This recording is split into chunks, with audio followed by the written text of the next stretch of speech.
we went to the approval agency. They went out to the site.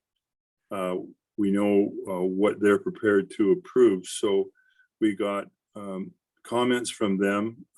We consulted the local contractors, and I also have an engineering partner that I consulted, and the general recommendation that seems to work is that the 100-year flood elevation is not a absolute minimum for placement of septic systems be above that point. And I base that mostly on not my own knowledge, but others that are smarter than I am. And henceforth, as long as there are some areas that are available for permits, my understanding is that tradition on that water body has been such that permits have been available at something less than the 229.57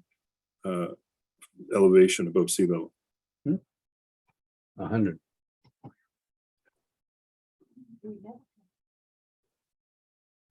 I hear what you're saying. I guess the report is quite specific to lots 1, 2, and 3, and that lot 2, which is basically the McCormick Pond flow through it, and then the high water mark on each side on what would be lots 1 and 3. I read that they'd like specific location information to verify that there is in fact sufficient, I guess, square footage on the lot on either side if 2 were abandoned and either moved to the municipality and or combined with the adjoining lots. They want verification that there is in fact sufficient square footage there for building and septics. Any comment on that? I think that could be covered off by requiring permits be obtained from the approval authority for locations for systems on modified lots.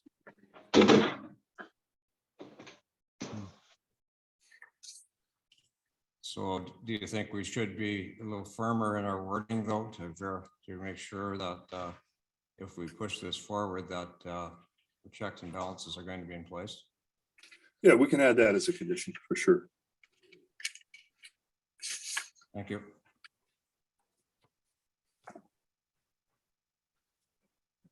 Go ahead, Councillor Lim. John, we received, I just got it this afternoon, 2 or 3 hours ago, an 8-page report from the Planning and Development Committee of the Wawashish Conservation people. You have that report. I'm certainly no expert in any of this stuff. You have the report. Have you been able to digest the report? And if you have, what say you on the report? Like, there's a lot of stuff in here. So I think you need to weigh in on what they're saying and what your position is on. In order, excuse me, in order for me to make a decision on it. So what do you have to say about the report? Well, through you, Madam Chair, I would submit that many of the comments made are not new. They're part of the similar submissions made in their previous submissions. So I've used my analysis to make a recommendation with respect to how one could proceed with this application. I don't see the addition of any new information in this report. So I know that there's a lot of information here, but it's not dissimilar to what we've already received. Okay, my next question is with respect to the septic. you talk about the authority and they've been out and whatever, have all of these 8 lots got approvals for a standard type of septic system on them, or have they not? Do you have 8, or does Mr. Keene have 8 approvals in theory or whatever to put septics on all these lots? Or not? No, They don't? no, he only has approval on one lot where construction has commenced. No, And- but I thought I heard you say the authority, maybe I misunderstood it. The authorities have been out and looked at it and you talked about septic and you're not an expert in it. My simple question is either to you or to Mr. Keene, has North Bay Mattawa been out to the site and have they approved septics for all these lots or not? And if They've not, which ones, they- excuse me, if not, which ones are not approved and why? So I don't know whether it's you or Mr. Keene can answer that, but that's bearing on my mind. So thank you. oh, okay, I'll let Mr. Keene speak to the specifics, but they went out and assessed it generally, as did a local contractor, and there's been no permits issued other than for the lot where construction is commenced. So there will need to be permits obtained for these lots before they're actually proposed to have buildings. But Mr. Keene can weigh in, perhaps more details can be provided. You're avoiding my question. No, I think I answered it quite specifically. There has been a permit issued for one lot. But North Bay Mattawa, a conservation authority, people went out and looked at the property. But they have not issued permits for the other. I didn't remaining ask lots. you whether they issued permits. I'm asking you what their comments were with respect to septics on the other 7 lots. That's simply like, you know more than I know. And I'm trying to get from you what the information is that you know. Did they come out and say, hey, it looks okay to me. We're looking at the floodplain and we don't see a problem with putting an appropriate septic system on these other 7 lots? Or did they say, you know, those 5 lots look okay, but those 2, I'm not going to approve or whatever? Someone tell me what's happening with the septic, please. Or I'm not making any decision on this thing. I will let Mr. Keene answer it. He knows, I believe, was there with them. I was not with them. Mr. Keene? Can you use the mic, please? Thank you.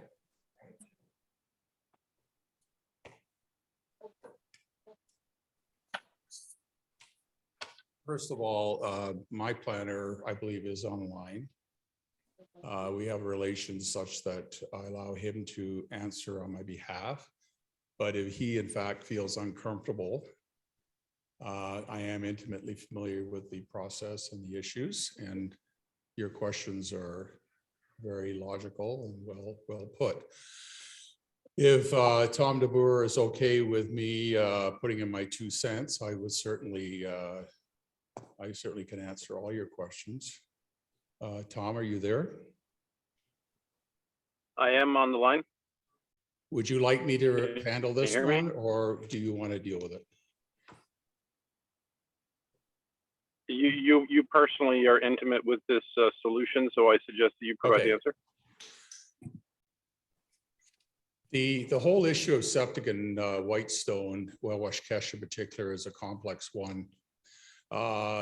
People are throwing around words like high water mark, 100-year flood regulatory level. There is building code legislation that talks about the 100-year level, and it only applies directly to the construction of buildings and ensuring that the height of the threshold or access is above that level. There is no reference anywhere, unlike North Bay, where the 100-year flood level is a criteria for septic. I can go into more detail on that, but if you look at the building code states that you may not build a septic system on an area, in or on an area that is subject to flooding. And one has to really digest the meaning of the words because it's made by lawyers, and the an understanding of what that means is used in the words. So the word that's critical is subject to. If you look up subject to under any dictionary, Webster's or whatever, the and only meaning that is relevant is likely, prone to, high probability. And that is the way it is applied here in Whitestone, and is the reason why there are umpteen lots that have had septic systems put in. And our local contractor can attest to this, and I can attest to 2 of them personally, where they were put in not based on a 100-year flood level. There is no reference anywhere with respect to that, but more what is practical and what is reasonable, knowing that there is probability. The freshet level on this lake if you go on the Wawash-Kesh Conservation Association's website, will show you that the freshet level, the normal freshet level is anywhere between 1.8 and 2.2 meters. So that is the normal concern level. Let's get back to the question you asked, sir. The answer is yes. The North Bay Mattawa have just issued me a letter today stating that 8 of the 9 lots are acceptable based on Minister of Natural Resources topographical maps, which are touted as the top and the most accurate maps available in Ontario. Okay. So having a copy of these maps, because as you know, Whitestone does not have topographical maps. So the onus is on the applicant to find a survey map and have an aerial photograph, stereoscopic with incorrect pinning to the water line, to submit. And because there's a notion that there is a critical elevation for septic in Wawash-Kesh, suddenly the elevations become very critical. So I received the letter today. Lots 1, 2, 4, and up to 9 have been approved. The only reason not 3 is not because there was not enough footage or area on lot 3 in order to incorporate a septic system. However, because of the massiveness of the acreage, we are able to reroute the lines in order to incorporate enough square footage, which I believe is 4,000, to accommodate lot 3. All right. So I think we have to put the notion to bed about high water marks, about 100-year marks. I can assure you that there are no references anywhere to this. The reason is in North Bay is because they take their water supply from Trout Lake, and they're very concerned about any septic and therefore have very stringent rules and regulations. Lot 4, which was a single lot, the whole property at the time we applied for a building permit, they came down and they approved it. There were no elevation recordings taken. There was a perk test done and it was approved. So we've got what's good is good for the goose is good for the gander. It all fits into place that Whitestone does not have a elevation situation with respect to flooding. They are obliged by the building code to follow the statute that says, I repeat, you may not build a septic system on a piece of land or in a piece of land that is subject to flooding. If we look at the 100-year mark, that is a 1% probability or 0.1 probability in mathematics. That is highly, highly, highly unlikely.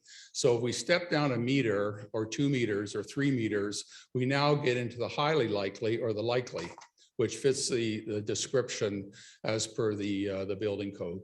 So answer your question, sir, based on the most accurate maps that we have, and it's available to you on the website, or I have it here.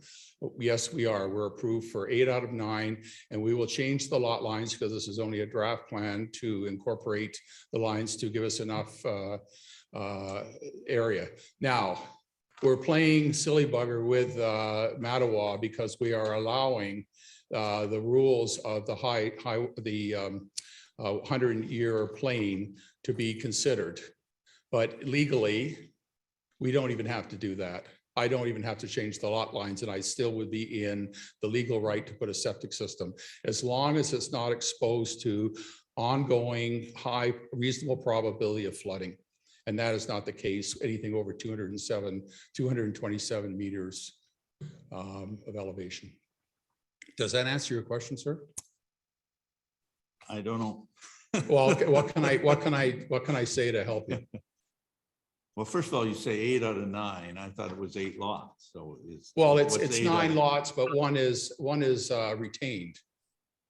I see. So the one that you have a building permit on, you're No, not, you're not counting that. There's no law on that. The retained I lot see. is usually the biggest, Okay. which So- is lot 1. So it's truly, again, I think, excuse me, I think the actual wording is 9 lots on the application. okay. I thought that it had gone down from 9 to 8 lots. No, it started off at 11, and after No, the last time I saw it, it was 9 lots. it is still 9 lots. That's what it will end up as. You can either do a subdivision of 9 lots, or you can make it 8 and have one So retained. there's been no reduction in the number of lots No. from your application? From the original go-ahead, there was 11. In negotiation with the Wabash Association, I agreed to reduce it to 9. Yeah, but we as Yes, sir. council never saw Absolutely. it as 11. Absolutely. It's always been 9. It's how you want to carve it up is really the issue. Okay, so you're saying to me that you've, in theory, other than lot 3, have septic approval in. Yes, sir. In general, and the only problem on lot 3 is the amount of land there, and you're going to adjust that so that you can. get Right. one there. And Is that's that if, and that's if you assume the premise of being over the 100-year mark is correct, and that is not correct. There is not a regulation that ever states that anywhere. This is something that somebody has inherited. And if you go back to the experience of the past where wet septic systems have been put into Whitestone, the elevation, the 229.57 has never come into play. Okay, a couple other questions. All right, for me, sir, or? Yeah, my question to you is, would you be prepared at all through this application to give any contribution in kind to improve the parking on shore? I know you've got parking, but I know you've secured 11 spots. But if you were asked for $25,000 or something like that to. Well, I think Let me probably finish that's my a question. curveball. Can I here. finish my question, please? Yeah, I heard exactly what you said. I haven't finished yet. Oh, I'm sorry. Okay. Thank you.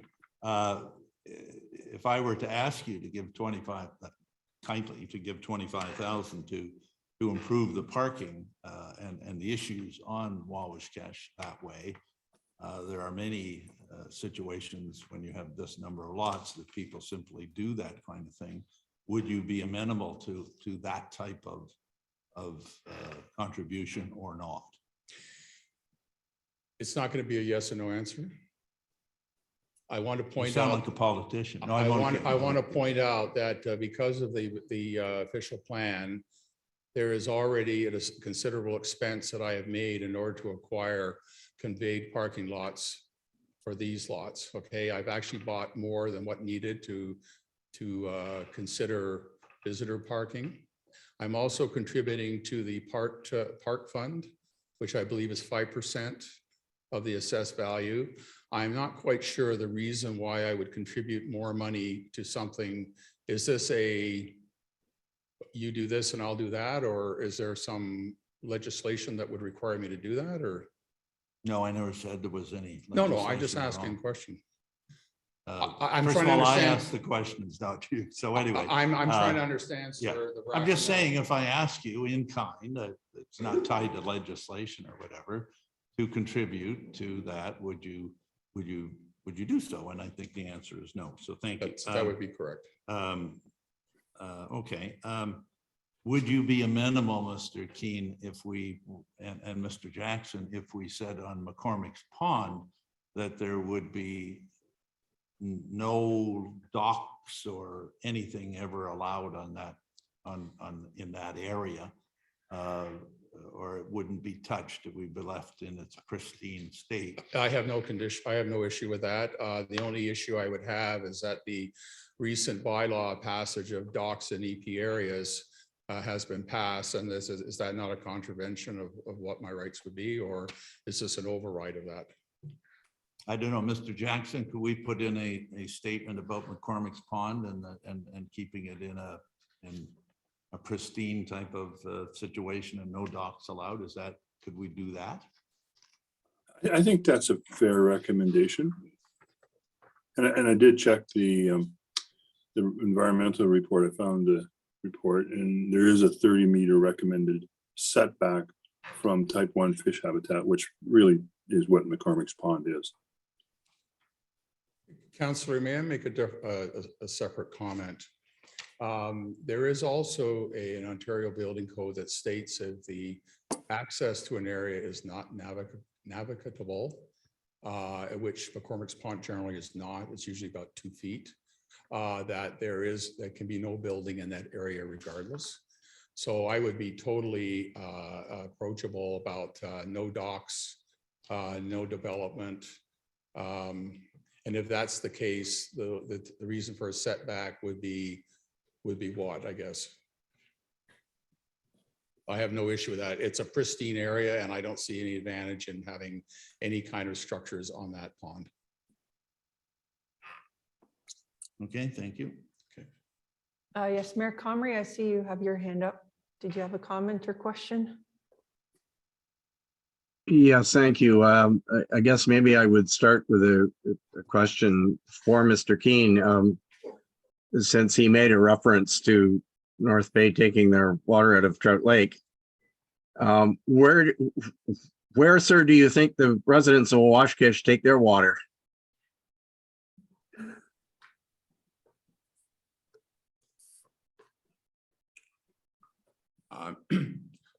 Mr. Mayor. If you want to treat it as a rhetorical question, I hope you get my point, right? Hello? I was, for the first 15 years that I was on Wawashkish, we drank the water. It was drinkable. Since then, it is not drinkable. Why? Because it has a fecal coliform count when you test it. So if you don't treat it, you get sick.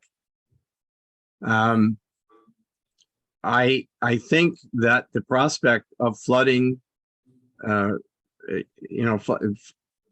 flooding septic beds is not something that we should, entertain in perpetuity. And I accept the fact that there are on the lake already a number of them that are regularly flooded every year.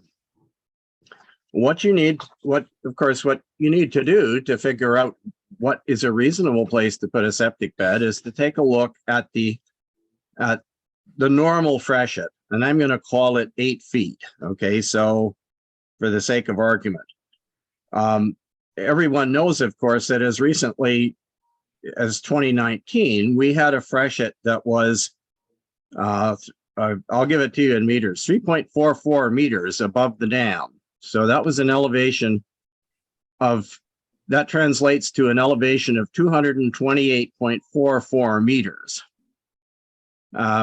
So, does it go that high every year? No, it doesn't. But it probably goes somewhere in the neighborhood of 227.5. So in other words, any elevation at or below 227.5 meters can be expected to flood on an annual basis. And that's what the building code section that you referred to earlier is actually talking about, the section 8.7.2.1c, which says no septic beds that are in areas that are subject to flooding. That's what they're talking about. Maybe you could argue that it shouldn't be at the 100-year, the 229.57, but it probably should be somewhere around 228, maybe. And the diagram that we have in front of us, which is in Mr. Jackson's report, and it sounds like from your earlier comments, it isn't the same diagram that you're working from, but that diagram shows a recommendation to reconfigure lots 1, 2, and well, 1 and 2, I guess. But when I look at that, I see the area that's shown on there, and it's in between the two blue lines. Everybody should have it in their package. And there is actually no area that shows there that is buildable at all. So, I mean, if you want to go with a number like 228 or something like that, I guess before we could agree to this, we would need to see where if some buildable area, the buildable area is yellow on this diagram, that's above the 229.57. So if we want to see what's buildable at 228, we need to redo that diagram. But I remain to be convinced that two of those lots that are in that diagram, namely lots 2 and 3. And by the way, this diagram I'm looking at only has 8 lots. I don't see any retained land, but those 2 lots at this stage of the game, I'm personally not convinced that they are buildable in the sense that you can put on that you can put a septic bed or normal class 4 tile field and or filter bed on anywhere on that property. And if that's the case, then I don't think those lots can exist in the form that they're in. So that's my concern. I don't know if you have a response to it or not, but telling me that North Bay Mattawa Conservation Authority doesn't care isn't going to cut it. I think we've been operating, as has been pointed out, we've been operating with a substandard approach to water quality, and I don't believe that we should be, we should be perpetuating that approach at all. So, Mr. Mayor, this is not something that we've inherited as law. And what I do want to express to you is that the drawings that you have, the site plans, are actually outdated and null and void. At the time that I was required to provide some kind of topographical mapping, all I had was a site plan and aerial photography. I paid a significant amount of money to have this superimposed onto the site plan. Once we were on the site, numbers weren't jiving or adding up. When we had a surveyor come in to do some spot checking, there were areas that were short about 3 meters in some cases. So what I was able to do is I phoned the Minister of Natural Resources. They referred me to a website, and the website clearly states that the maps, the topographical maps on the website, and it's fairly clear, and it lines up with the shoreline and everything. They're the best maps available in Ontario and are very accurate. So what I did was I have sent those maps up to the municipality, and that is the map that I sent to Mattawa and North Bay. It is from those maps that show higher elevations that they formed their decision on. However, we are still disputing the fact that the flood level of 29.57 is not accurate and is not legal. So I totally agree with you that we should be determining what the average freshet level is and ensure that our septic systems are above that level, because we know that's going to occur every year. Why put a septic system in something that's 100% probability? But I am against being denied putting a septic system in where there's only 5% probability that it's only going to flood 5 times in 100 years. And suddenly we are abandoning a project that is creating jobs and fitting in beautifully with the official plan in terms of development because of some mathematical misunderstanding.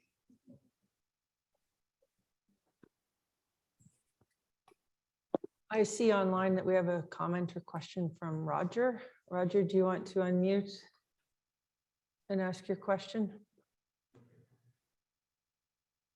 Can everybody hear me? Yes, we can. All right. There are 2 points that I would like to make here. First of all, one is about semantics, which is the issue of likely. And Oxford defines that as probable and such as well might happen, which I think is a little more precise than perhaps other definitions. Secondly, we're dealing a lot with the issue of the freshet versus the 100-year. I've been at the lake absent 1 year, a little less than 100, but 66. And during that time, I have seen a number that would be both with the old dam and with the new that average 3 meters. So I think it is a stretch to suggest that we're only looking at a 2 meter or 2.2 meter freshet when it's reasonably consistently dependent upon the environmental conditions coupled with ice jamming at the outflow to reasonably conclude that 3 meters would be a minimum reasonable level to assess anything on at this point from the current height of the dam. Anything less than that is inaccurate, and that is highly in the area of the definition of likely, because it has certainly occurred many times within my tenure at the lake. Thank you. Thank you, Roger. Did you wish to speak now? Did your planner wish to make a comment? Tom, do you wish to comment on that? Tom, did you want to comment on anything that's been discussed to point? Sorry, it's Tom here. I'm assuming everybody can hear. Yes, we can. Okay, thank you.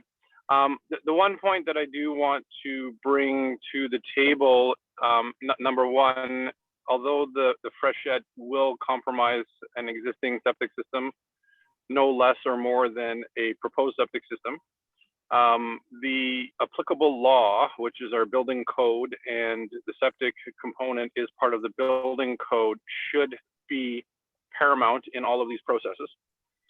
They will dictate when, who, when, and how in terms of we should.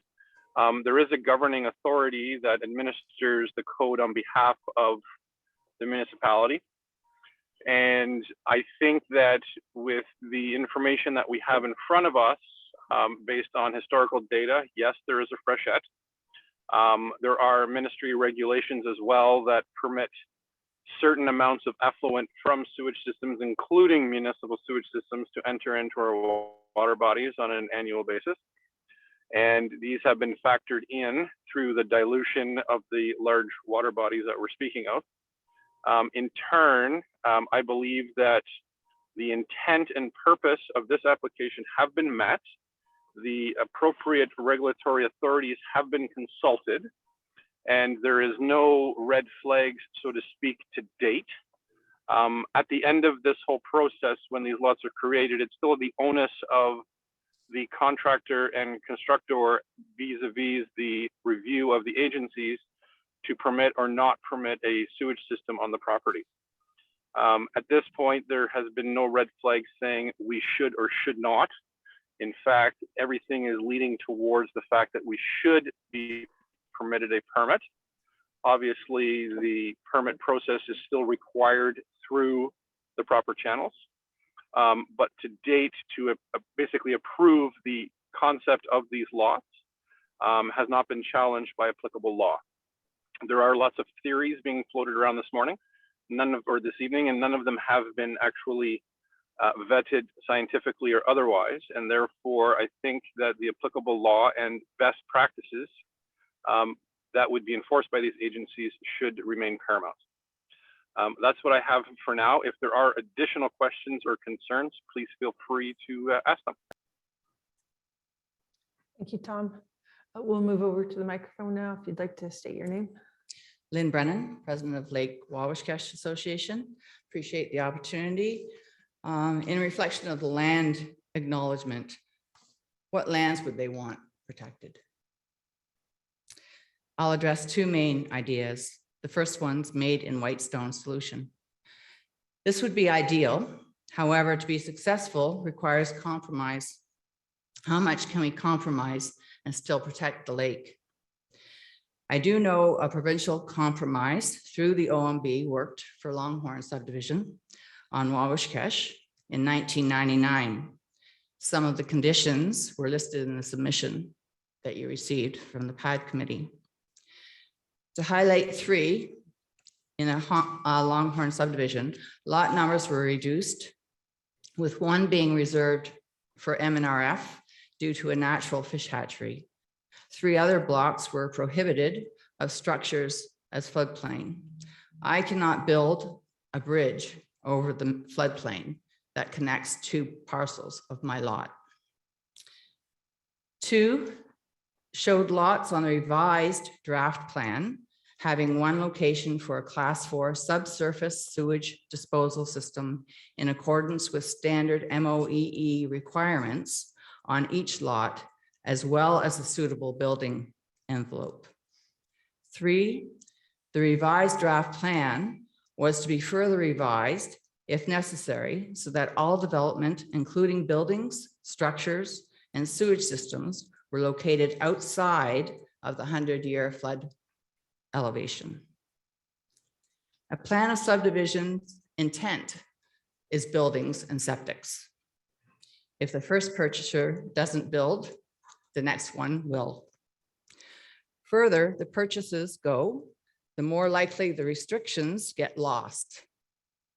That is why placing definitive restrictions in the first place are so important, such as definable, measurable setbacks. Longhorn had written comments from many government agencies that should be seen as partners in making the best decisions. Are there any written comments from government agencies? MNRF, and I said written, MOE for this proposal? Perhaps not required, but very beneficial given the McCormick's Pond. I believe association involvement in Longhorn and the first OP led people to assume that a make in Whitestone solution would not support buildings on floodplains on the lake, especially given the section hazard lands in the OP. The hazard lands section recognizes the massive fluctuations in the water levels. The second topic is decisions made on summaries. There are a number of summaries within the submitted October 7th report. I hope council agrees that summaries should be substantiated with written agency reports. Yes, as summarized in the report, it is part of the Wawashkesh Spring Cottage experience for some in the Narrows, built on a floodplain to flood, a past mistake. Do we want new cottages having to empty out the contents every spring and take it to the landfill? Council had to make an exception to allow more items into the landfill in 2019, as I recall, or build on stilts so that the living space can be above 4 to 5 meters spring water levels that also occurred in the fall of 2021. There is one in the Narrows that receives special circumstances after an existing structure burned down. Is council prepared to make it the norm for new development? The second summary, North Bay Mattawa Conservation Authority. Where is the North Bay Mattawa Conservation Report sent to Mr. Keene? It's my understanding that the October 7th report was written prior to the staff person from the agency submitting the report to Mr. Keene on October 14th. So how accurate is the October 7th report summary? Was this report disclosed to council? How can council approve this application without knowing the recommendations from the agency that governs septics? Do you have it in writing? There is a term I've heard recently, tragedy of the commons, meaning people expect to do the same. Another way of saying you're setting precedent on Lake Wawashkesh. I turn it over to Frank, who will speak on behalf of the Planning and Development Committee, a subcommittee of Wawashkesh.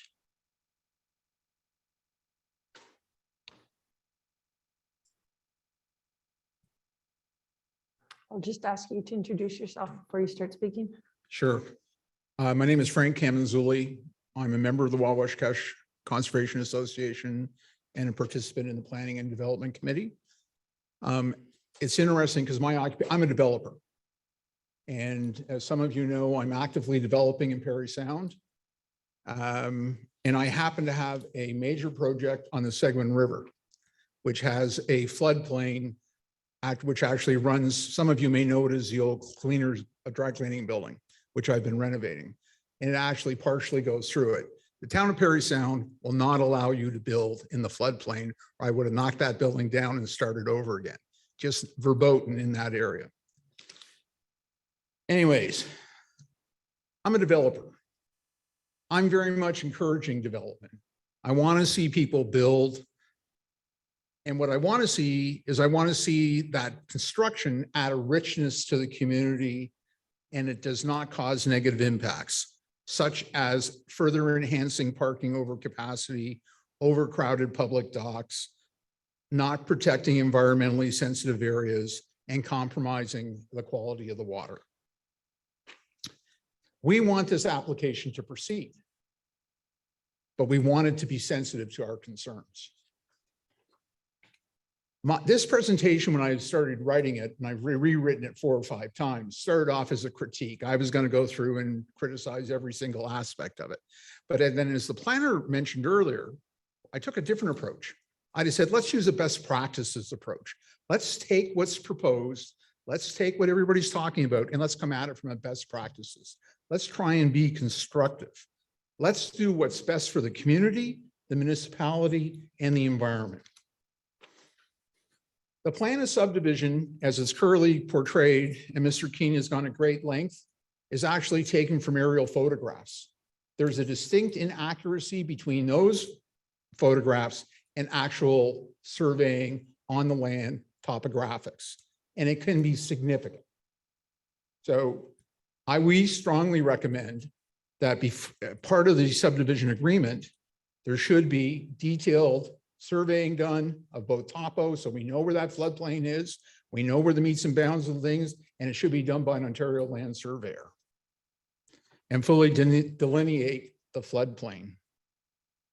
Mr. Keene mentioned earlier, I just want to touch upon this because it does bring up that he could find no reference to the 100-year flood line.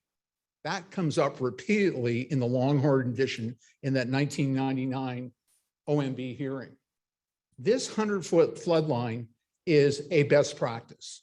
It is how most municipalities define their floodplain.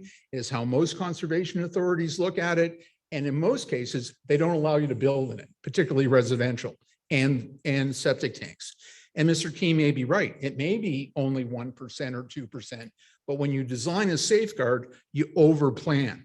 You deal for the maximum capacity. And I'm going to touch upon that several times in this discussion.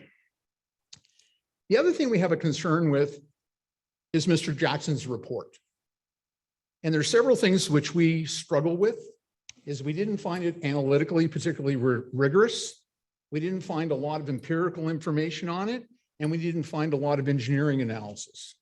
And what we'd like to recommend from that is that in the future, when council needs a specific type of thing, which Mr. Jackson may not be appropriate to deal with, that you retain consultants to advise you on various things such as traffic, parking, and such.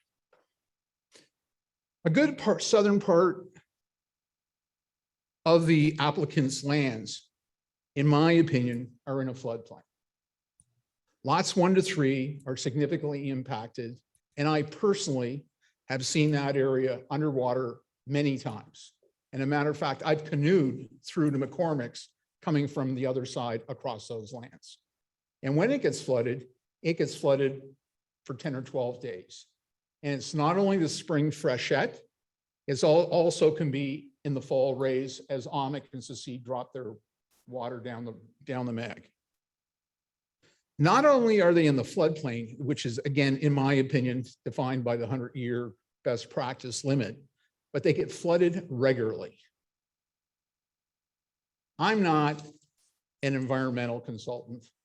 I am a developer, but I use environmental consultants all the time.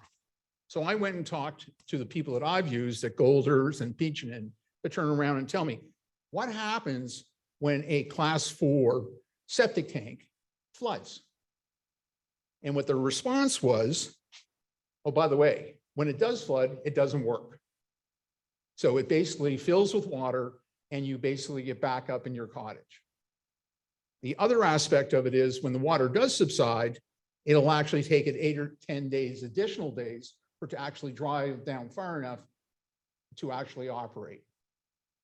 When it is flooded, microbiological stuff, and I'm just using it broadly because again, I'm not an expert, I'm a layman, becomes suspended in the water.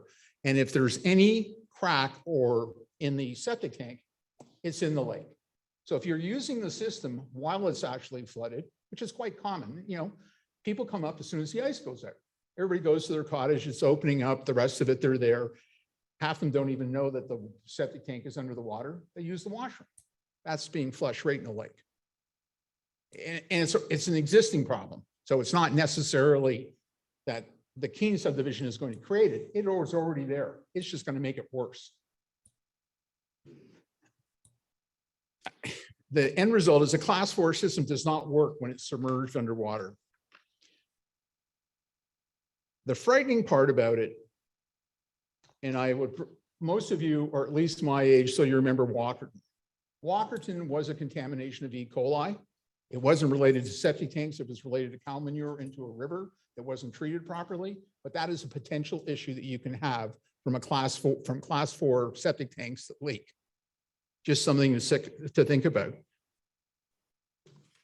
The Ontario Building Code, section 8.7.2.1, does say that if an area is prone to flooding and it has an impact upon the leaching bed, it will not be allowed. You cannot bring in additional material to elevate the leaching bed because you can't fill into a floodplain. And the other issue, and this is where I think it's really worth looking at, which Mr. Keene did not refer to, there's another section called section 11. And I've used section 11 many times. It's called a pre-existing state.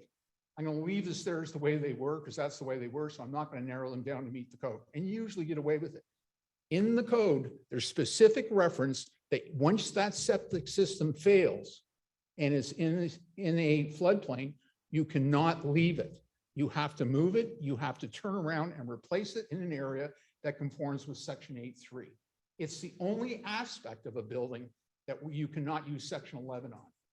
So it's very specific and something to think about, and something we've got to think about with the existing septic tanks that are on Lake Wawashkeshik in terms of how we deal with that issue.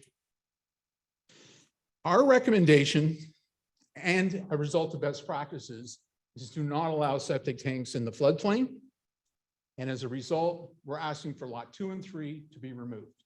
And lot 1 should require further analysis once you have really good surveying and topos to realize what is actually there. Parking and docking. It was interesting that the planner says it turns out the existing water access facilities, including, and I'm quoting, including private and public marinas, are adequate to accommodate current access needs. I don't know where he came from because I've been on that lake since 1987, and I can tell you every long weekend I'm parked 3/4 of the way to the Narrows. So we disagree. There is a capacity issue, and it's a capacity issue that we've got to look at. When I build a shopping center, I build 5.5 parking spaces per 1,000 square feet. That parking lot sits half empty 3/4 of the year. But when Christmas comes, it's full. these things are built with respect to maximum capacity, and a parking lot has to do that. In this situation, you have 5 weekends, May 24th be the beginning and Thanksgiving the last one. Those things are over capacity. That's 15 days or more than 10% of the entire holiday season that parking lot is over capacity and needs to be dealt with. The issue of the Macy Road parking lot. I'm not going to comment. It just doesn't work. It's too far. It's 700 meters from the dock. And to put that in terms that all of you can realize, that's the Walmart parking lot in Perry Sound times 7 to walk down a dirt path at night. It doesn't work, and no one uses it. So that's something that you guys are going to have to sort out, and the rest of it, it just doesn't work. It's a bit of fantasy planning, in my opinion.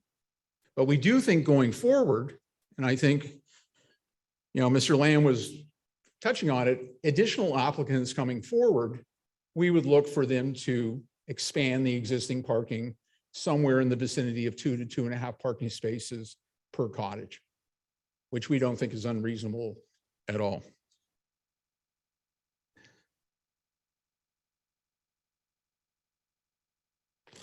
Docking. Now, this has been a controversial issue. And I think I have to get into the grid on this one a little bit to give you a little bit of our insight. We do not believe that the marinas or private sector has an obligation to provide docking spaces for anybody. And nor do we believe that you can measure the need or demand for docking based upon what's available today. The fact is, a minimum of 35 boat access cottages do not have docks. And we think the number is considerably higher. So you have people poaching, on the public dock. So you get there on a Friday night, you're coming from the city, it's 3 hours, you're there at 10 o'clock, and there's 4 boats sitting there. And they've been sitting there for 5 hours, and you can't load or unload your boat. That is a result of them not having docking. We have to find a challenge between the association and the municipality to encourage these people, or put a bylaw in place to force them to have a dock. And once we do that, you're going to find we don't have enough docking. And then what's going to happen, this Keene proposal is going to make that problem that much greater.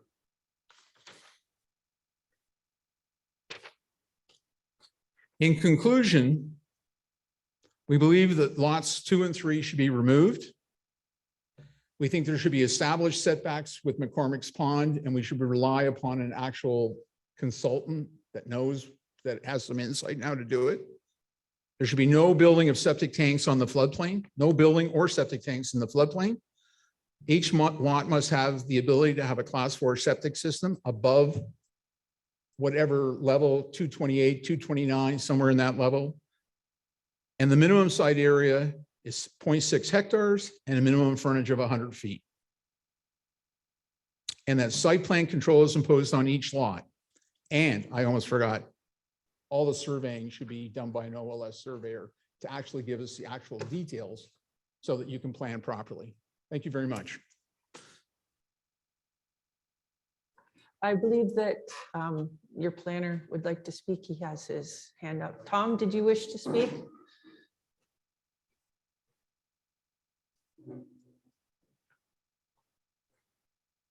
Tom, you'll have to unmute yourself.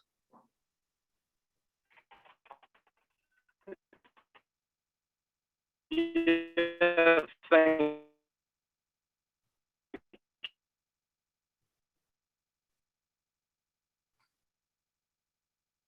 We can't hear you, Tom. you. No, you're breaking up. I appreciate.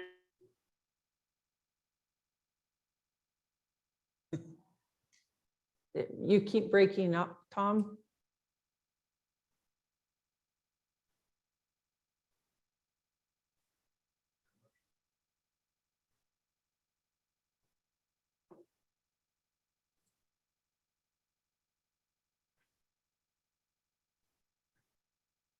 Did you wish to address some of the comments, Mr. Keen, since Tom can't get through? Thank you. Yeah, I'd like to address a few of the comments that that Frank made. The first one is Lake Wawash Cache is under site plan control. It's not something we assign, it's already there, and all waterfront is in the same. So we don't have to impose it, it is there. I do find it very ironic after reading the Wawash Cache Conservation Association's what I consider frying of Mr. Jackson on their recent report of not knowing this and not knowing that the Wawash Cache conservation people seem to have an incredible amount of knowledge and speculation on things that they too are not experts on. So I think at this point, taking everything with a grain of salt is very appropriate. I keep hearing the word floodplain come up. I'd like to know exactly what floodplain means. I refer back to the Ontario Building Code that stipulates, as I've repeated, that septic systems may not be built on land, in or on land that is subject to flooding. We can argue to we're blue in the face, but the definition is very clear, and it's clear for a reason. Nowhere have we talked about alternative septic systems that are designed specifically to be in harsh soil and low-lying areas. There is one in particular that is a Windsor system developed by the University of Windsor. There are mound systems. There are a whole number, 72 to be exact, in terms of patented septic systems that work and are designed. Do you think we're the only low-lying area in Canada? No, we're not. In terms of the parking, I don't think anybody is in a position to provide a qualitative judgment on what parking should be. Mr. Bennett, who owns the property, applied in good faith and had a bylaw that gave him 25 lots. It was passed by council. They had a drawing of the lot. If it needs mowing or some weeds pulled, that's fine. The number of meters that are from the actual parking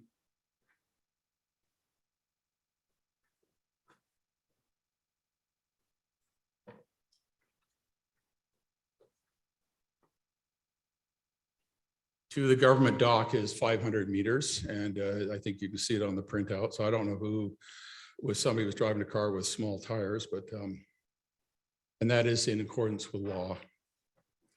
In terms of, so I think the parking part is there. I don't know why we're here trying to reinvent the official plan, the bylaws. Everybody had their chance to speak on the 19th of July, and we're going through all this stuff again. When we are not in a position to decide law, that is decided by council at the appropriate time. I would like to say that also in terms of docking, I have letters from both Mr. Bennett, and I think council does too, and Mr. Lamoureux, that they have adequate docking for the number of lots and are willing to reserve them for me. Okay. I think at the end of the day, when it comes to making decisions on septic, it's like us trying to make decisions on anything where there's a governing body that spends a lot of time, a lot of effort, has engineers, scientists that do this on our behalf. Yet we feel that we know more than they.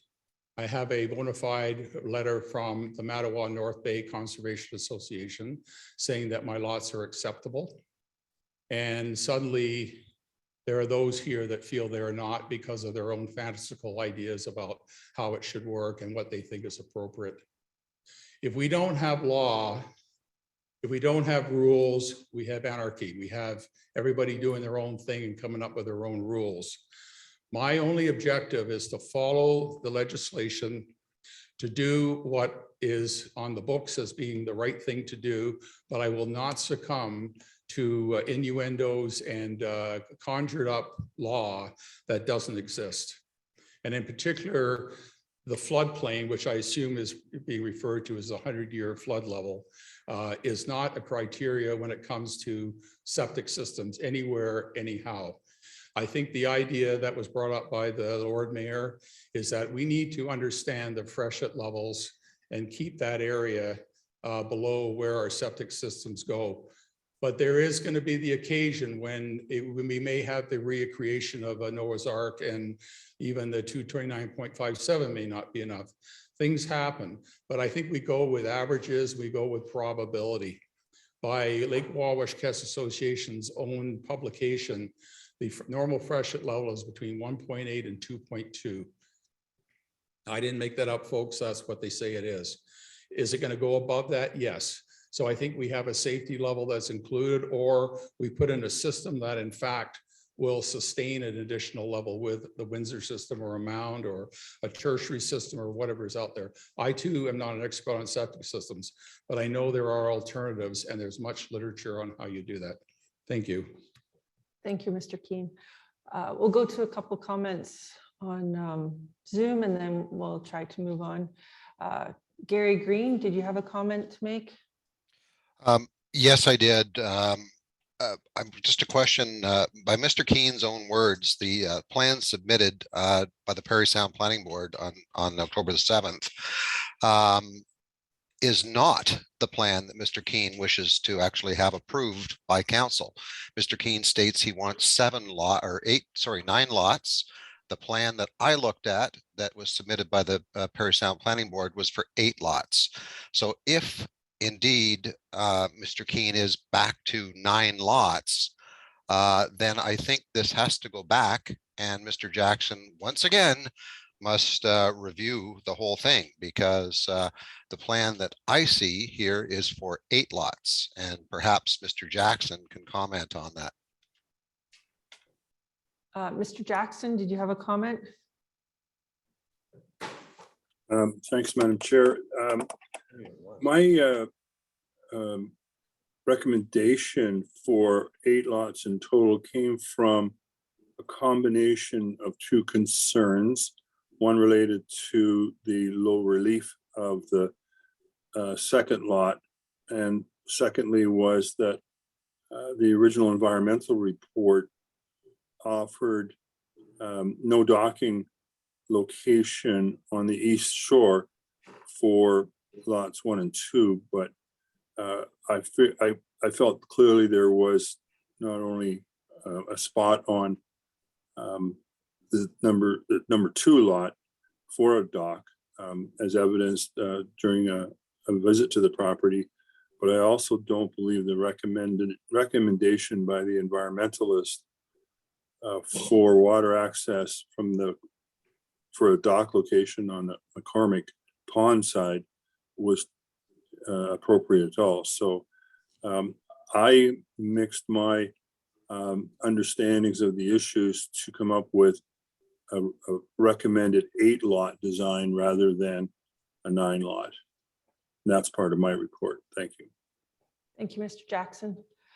Chris's iPad. Did you have a comment or question? If you could just state your full name, please. I do. Thank you. My name is Chris Lewis. I've been a visitor, guest, renter, and now owner on Wawashkest for the last 47 years. A lot of discussion has gone on in this meeting about the 100-year floodplain. And I would suggest that that's really not very helpful. The 100-year floodplain looks back over the last 100 years, and I don't recall anything higher than what we saw in spring of 2019. Going forward, my question is, what does the next 100-year flood level look like? And is the 29.57 mark, even that going to be sufficient for septic systems going forward? Mr. Kamanzuli was very eloquent about his description of what happens to a flooded septic system. So my question for council will be, going forward, what are you prepared to accept to protect the quality of the lake for our children, grandchildren, great-grandchildren in the next 100 years. Thank you. Thank you, Chris. Helen, did you have a comment or question? And if you could just state your full name. Yes, thank you very much. Hi, my name is Helen Malaby Hicks. I'm a cottager, third generation cottager on Lake Wawashkash, and I am the co-chair of the Planning and Development Committee of the Wawashkash Association. So I just want to talk about the flood level and septics and this concern. And I really think the mayor stated it well about the water quality. And we really need to be at the highest and best standard. I'm concerned because we hear that there is a North Bay Mattawa report, but we haven't seen it. We've heard maybe that it was available a few days ago, but I'm not sure why we have not seen it. We've also heard that it was subject to the contour levels being confirmed, because there is no proper survey that talks about the contour levels. And we talk about the 100-year flood level and what level is it going to be going forward. I think that's really important. But the other thing that is really important is McCormick's Pond floods into these lands. So we're not just talking about a flood level, we're also talking about sensitive wetlands. And Mr. Keen's report had a recommendation of a 30-meter buffer beyond. So did the North Bay Mattawa report take into account that 30-meter buffer? And should we be taking it into account? We know from climate change how important those wetlands are. They also have fisheries, type 1 fisheries that need to be protected. We talk about that in our official plan. I think that really needs to be taken into account when we're deciding what lots are acceptable, what lots can have septics, and what is the level that they can have septics at. Is it the 229 meters, or is it that plus a 30-meter buffer, as Mr. Keen's environmental report suggests? Thank you. Thank you, Helen. Tom, do you have a good connection? Would you like to make a final comment before we move on to the next planning item? Am I good now? Yeah, we can hear you now. Thank you. Perfect. I'm going to keep it brief because there's been a lot of commentary and a lot of personal opinions without obviously the appropriate scientific research and the like. The one thing, and I'm going to sort of echo what Graham was talking about, is we have laws in front of us. We have requirements that are both applicable law from municipalities, bylaws, as well as their policies within their official plan. It is my understanding, and obviously in my application on behalf of the owner, that we agree with and support that we have met the intent and all applicable law through this process to the best knowledge that we have today. I understand that the Lake Association has firsthand knowledge of deficiencies where these particular things may fall short. However, that being said, the next writing of the zoning bylaw, the next writing of the official plan would be the appropriate time to bring those items up, not during a review of a small plan of subdivision that is meeting the intent of the applicable law.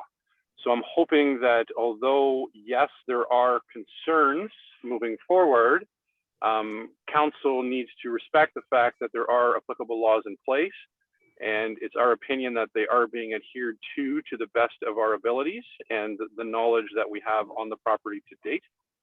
And therefore, I would ask that we move forward with this application and proceed as we've submitted it. At this point, that's all I have to say. Thank you. Thank you very much. Do any of the councillors have any other comment before we move on to the next item? Councillor Lamb? Yeah, it's more a question than a comment. The 5% parkland dedication amount, is the value of the land. And my question to our clerk and to Mr. Jackson is that 5% on perhaps what Mr. Keene paid for the property, or is that 5% of the value after 8 lots are developed and potentially sold? What are we looking at? 5% of what?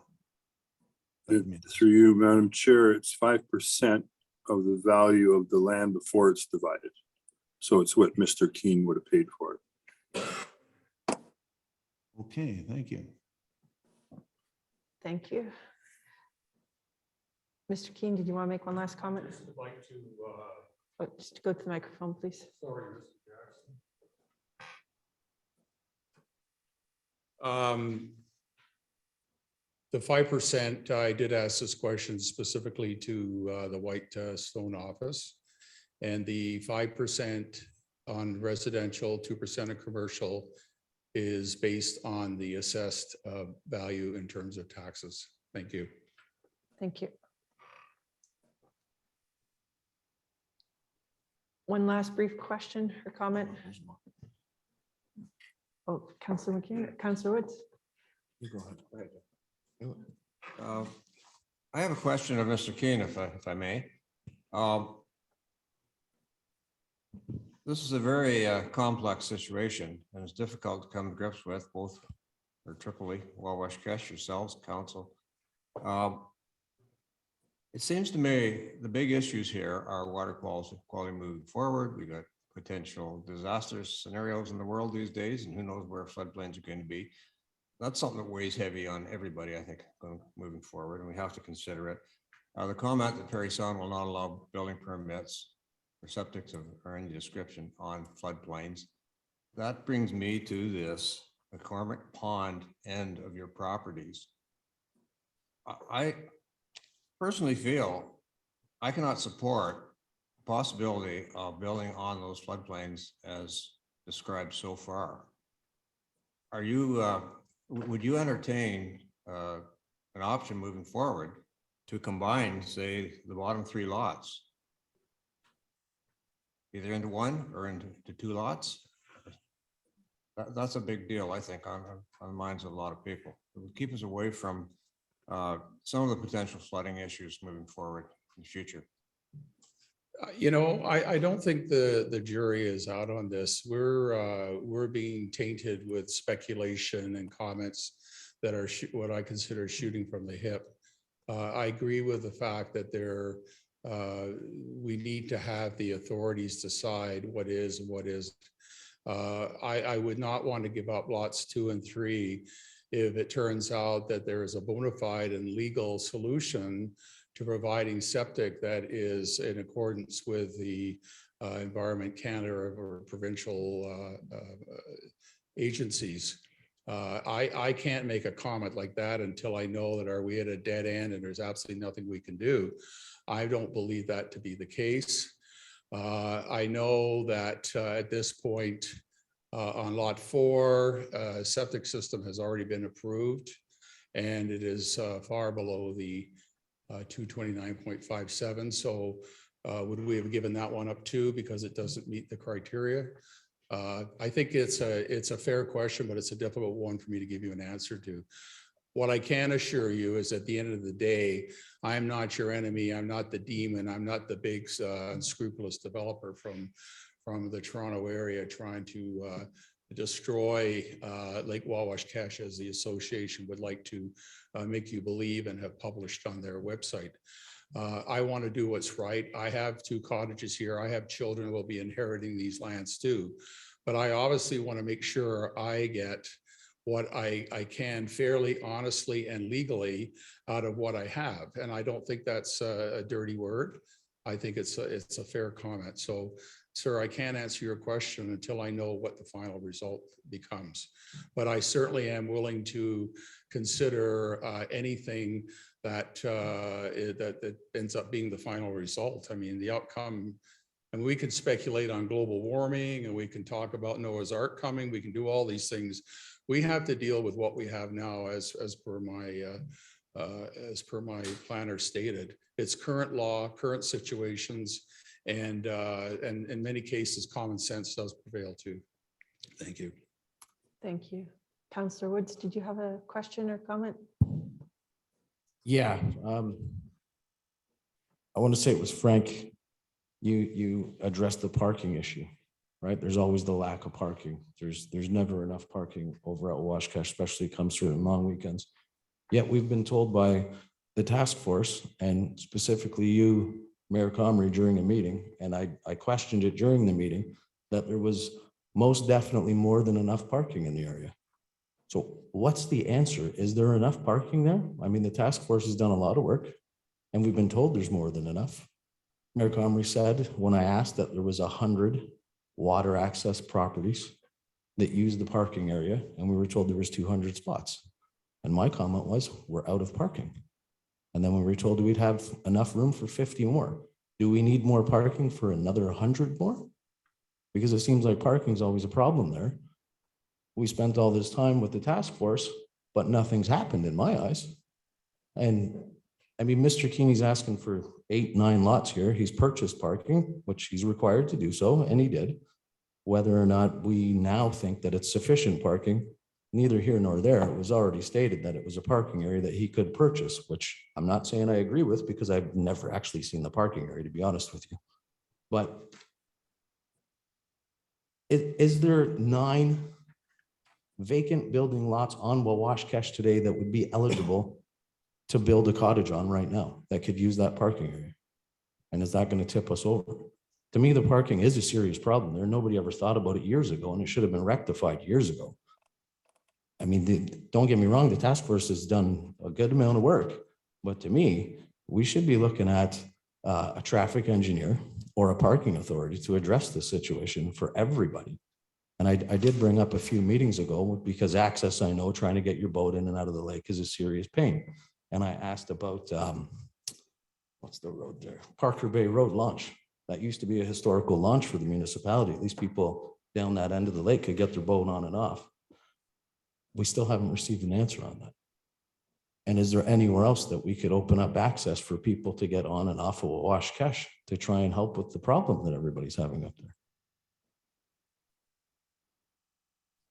Thank you, Councillor Woods. Brian, just to address your issue, all I know is when I go there, I'm parked 3/4 of the way down that road to the narrows. I'm not criticizing this team for using. You should use the microphone, please.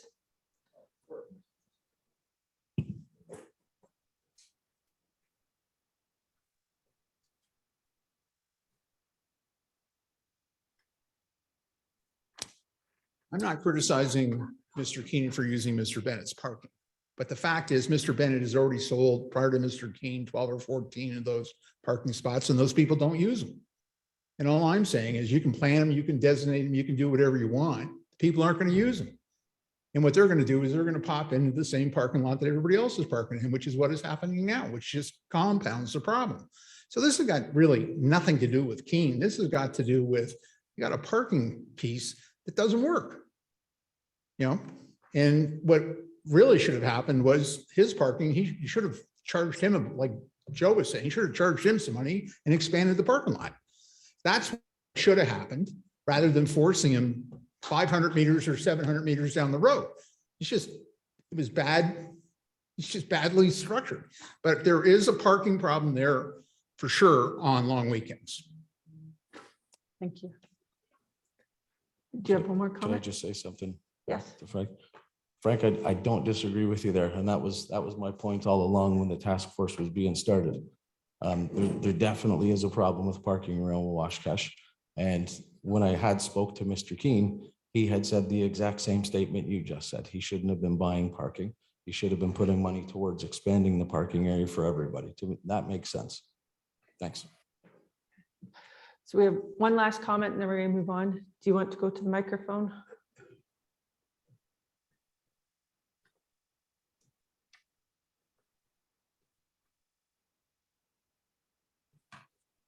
My name is Roy Underhill. I'm a relative newcomer here, having been on that lake for only about 30 years. Long enough to have seen the old dam and the new and see lots of things happen. And I've seen lots of other lakes. What's striking me here is we seem to have a combination of two different points of view, neither ill-intentioned, but we seem to have selective presentation of what are the facts. This is the law. That is the law. There's no mention of this in the law. Here's an example of it in the law. And even without being here for generations or more decades, it's fairly easy for me to spot when there's a mess. So what I wanted to do was to suggest to council that great caution is called for here. That the protection of the environment is really the protection of everything we've got. Right? If the environment goes into that lake, it's worth nothing to anybody. The fact that you used to be able to drink the water there and that's no longer a good idea is a sign that perhaps we have not always made decisions as wisely as perhaps we should have. So I would ask that the council protect the environment and that it not allow itself to be bullied by one person or another saying these are the only facts. Take them all in, consider them all. Thank you. Thank you very much. So we'll move on to item 5.2, official plan amendment 2. Mr. Jackson, did you want to speak to this? Thank you, Madam Chair. This is the policy change to the private road restriction and the addition of allowing vacant lots to be used for temporary trailer use in accordance with the trailer bylaw.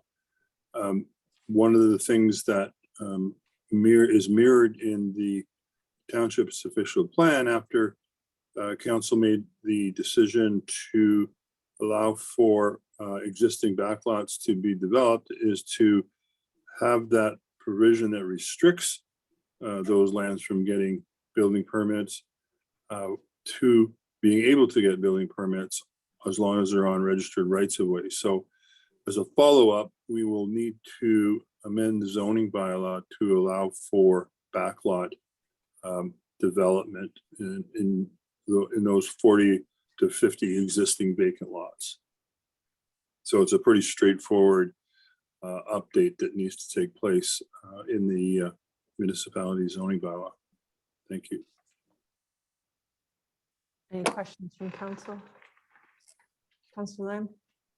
Yeah, John, in looking at your report, page 1, section D, at the end, you say, and provided that the access is adequate for year-round access, and there are agreements in place to identify the municipality for any responsibility or liability for the maintenance of the road. That wasn't what we passed.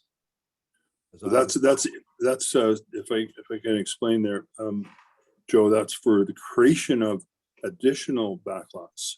So you trigger a different process for. So this does not apply to the 60 or so lots that we're talking. Correct. Correct. And you'll see the actual application of that policy you're directing to in the DUDA application, where there is a case where due diligence is required for the creation of any new lots in a backlot road access, private road access circumstance. Okay, thank you. Any other questions of Mr. Jackson? Yes, it's Robert Duda here. I have a quick comment on that. Go ahead, sir. Yes, so in that section, just following up on the question there regarding the year-round access, what that means, if it only applies to those backlots, is that I have a property where it's on a private road and only a small portion of the property is considered a backlot. It's a very small parcel.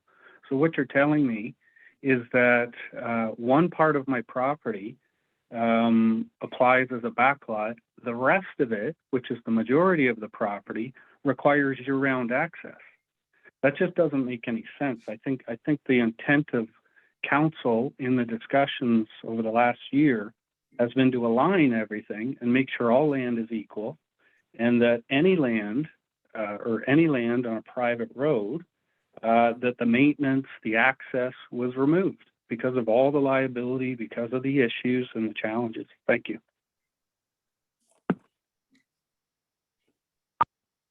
That was my understanding also. Do you have a comment for that, Mr. Jackson?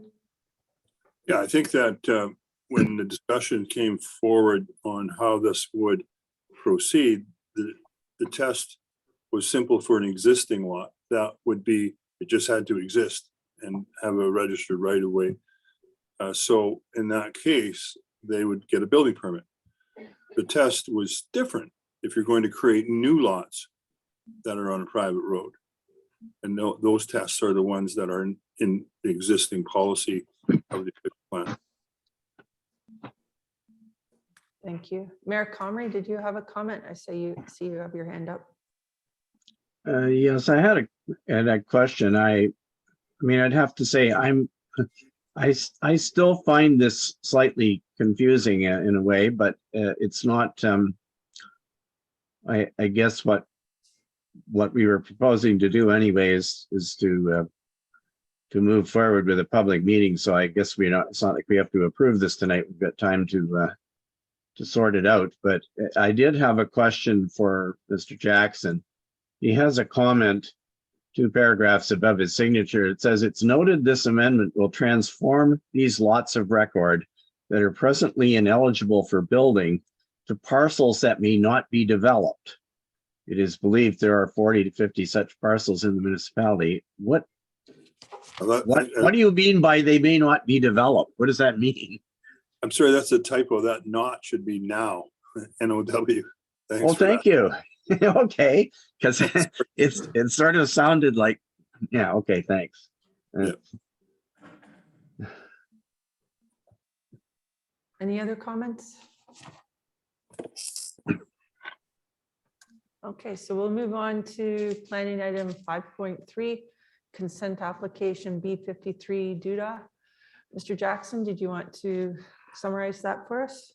Yeah, Mr. Duda's application here is the one that has the second set of tests, which he's followed, I think, rather appropriately. He's got a due diligence where he's had the property assessed by an environmental consultant, and we know the quality of the road is quite capable of accommodating access, notwithstanding it being private road. So it's being recommended with the attached conditions to go forward. But to implement that, there'll have to be a rezoning process as well. Thank you. Any questions for Mr. Jackson?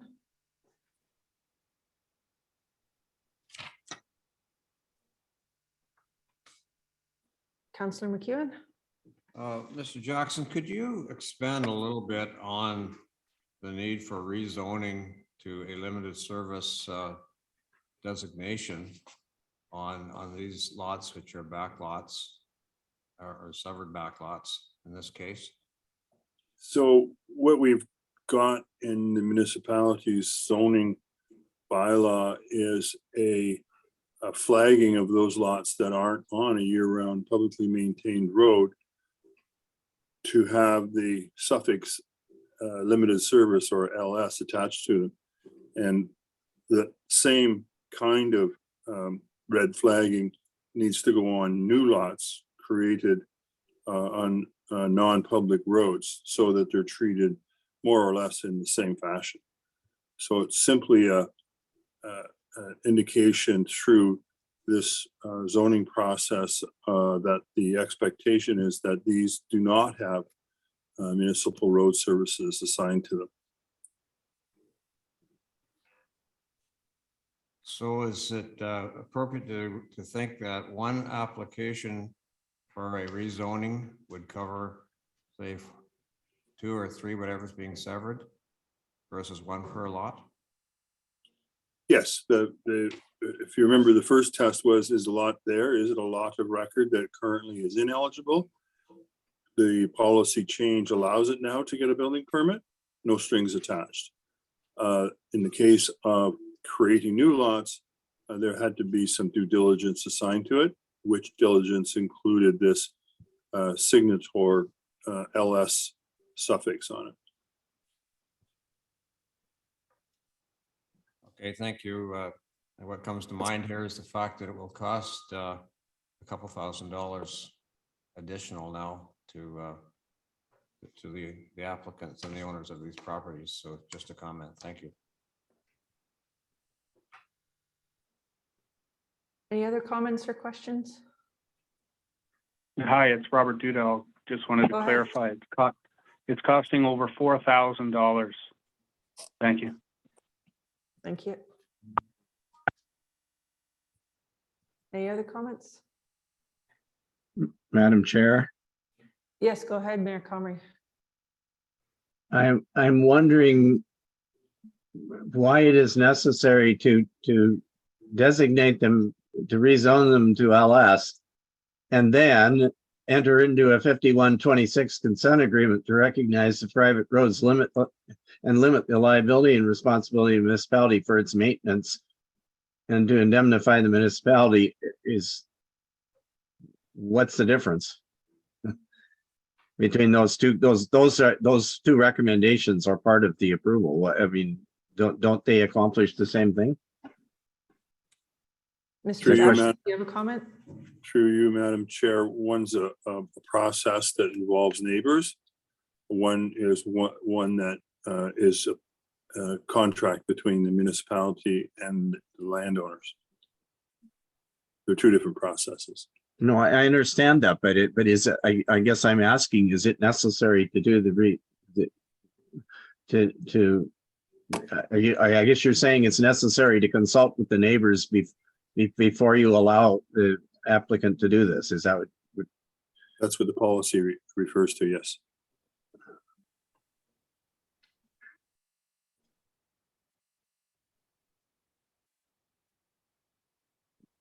Okay.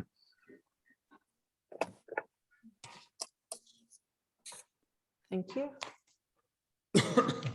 So if there's no further comment, we'll move on to planning item 5.4, application to purchase enclosed municipal road allowance. Salvatore.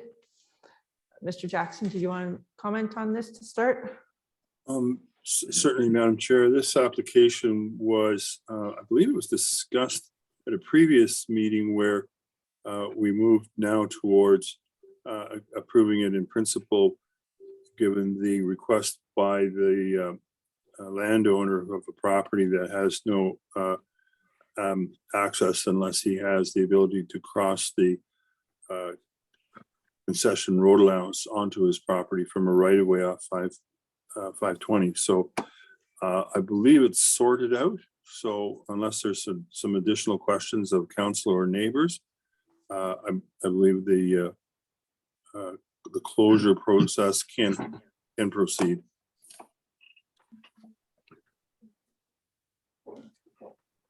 Do you have any questions or comments?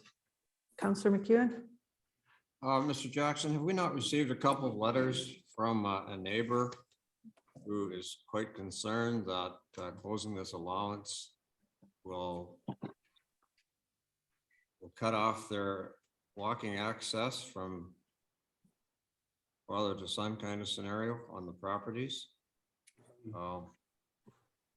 They only received notice apparently late in the game, or they received notice late, and now they're questioning why we're entertaining closing that piece of road. And I guess what I wonder is, do we really have to do that? Because the folks have an agreement that they took out in 2019, I believe it was, for trespass or for access across that piece of road allowance with the municipality. Don't have the letters, Madam Chair, but I believe maybe CAO is aware of those letters. Because at the last meeting where this was discussed, we were going to reach out to the neighbors. Madam CEO, would you speak to that? Yes, through you, Madam Chair. There are two letters that were received, letters of concern.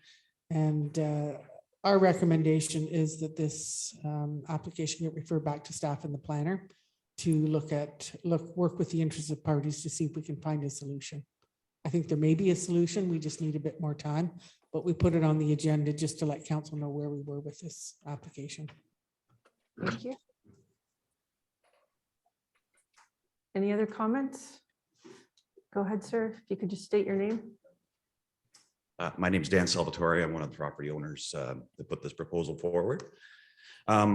This was put back in January. We put this in and we're just seeing it now at council. I don't know why it's been delayed, and I don't know why that didn't get circulated to the other owners that were needed to be represented, our neighbors. By all means, we don't have any issues with them using the walking path. That was never an intent to close that off. The only reason we want to enter into this agreement was basically we have to carry insurance to cross that road allowance as part of the original plan, which is a cost to us, obviously. It indemnifies the municipality. Unfortunately, everybody else is able to use it as well. So our concerns obviously are, from a legal point of view, if somebody gets hurt on that, we're going to be named on the policy. That's the reason why we want to do this. So it's not to restrict access to anybody. They can continue to use that as a walking path, be sort of on their own. I'm not going to ensure that for them.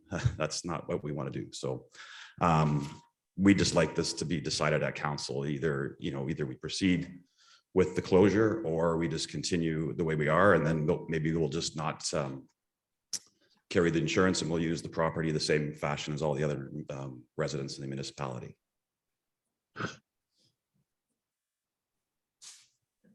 Councillor Woods. To Mr. Salvatore, did you say you handed this application in January? Why are we just seeing it in October? It's a long time, no, for a basic application like this?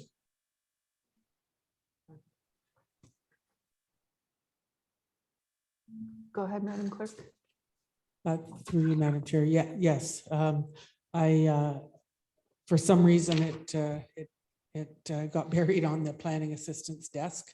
And when I found out about that, it was certainly unintentional. I moved along and gave Mr. Salvatore a call, and we talked about that. Yes, we did speak. Yeah, and It seems that council was unaware that, why is this coming out last minute? We were kind of trying to sneak something through. This has been in there since January. We're just, full disclosure on that. Whoever needs to be contacted, we don't know the process. We allow you guys to do that for us, and we just, whatever you need from us, we're willing to do.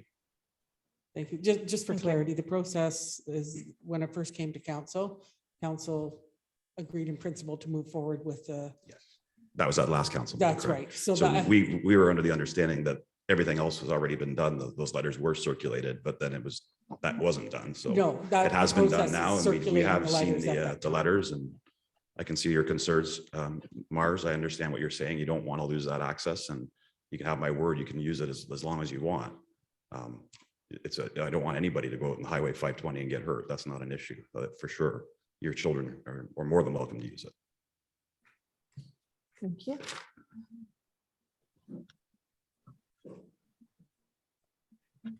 If you could just state your name, please. Yes, my name is Brian Marr. I'm one of the property owners, obviously. Yeah, no, I mean, I see that, and you're worried about your insurance, and that's, respectable. But the insurance is only for driving across, not for walking across, right? No, for sure. Insurance is basically what was a requirement of the. Well, you don't need insurance to walk across. It's just for liability for vehicles. The only reason we have the insurance on the property is the requirement for vehicles. So that's why we did it. Yeah. All the Yeah, and you knew it was landlocked when you bought it, right? Well, there was a deeded access across 20 miles. Yeah, but landlocked, right? Well, there's an unopened road off the back. Right. So you knew that was an issue. Okay, yeah. I'm just, you act like it was a surprise, that's all. Having that road allowance and being landlocked. I mean, I've lived there for 37 years. I never said it. Yeah. So I'm just saying, the only reason we want to close it now is to make sure that they're not very sure.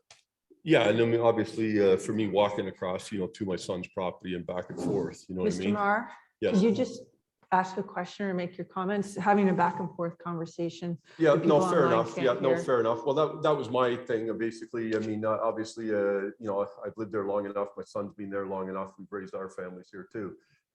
My thing is if I do have access to my son's property through mine, along that road allowance right now, that's what I'm saying. I know I can appreciate what they're saying too. I mean, everything, but like I said, if you stop at that road allowance and you don't have to drive across, the insurance isn't an issue. Thank you. Any other questions or comments?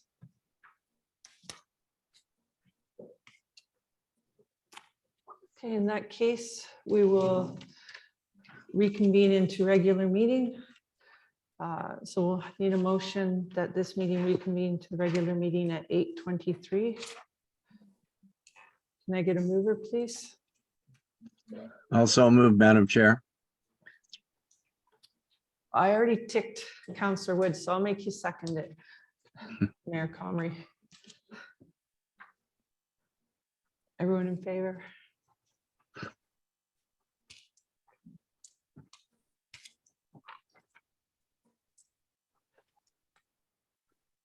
Okay, so matters arising from Committee of the Whole.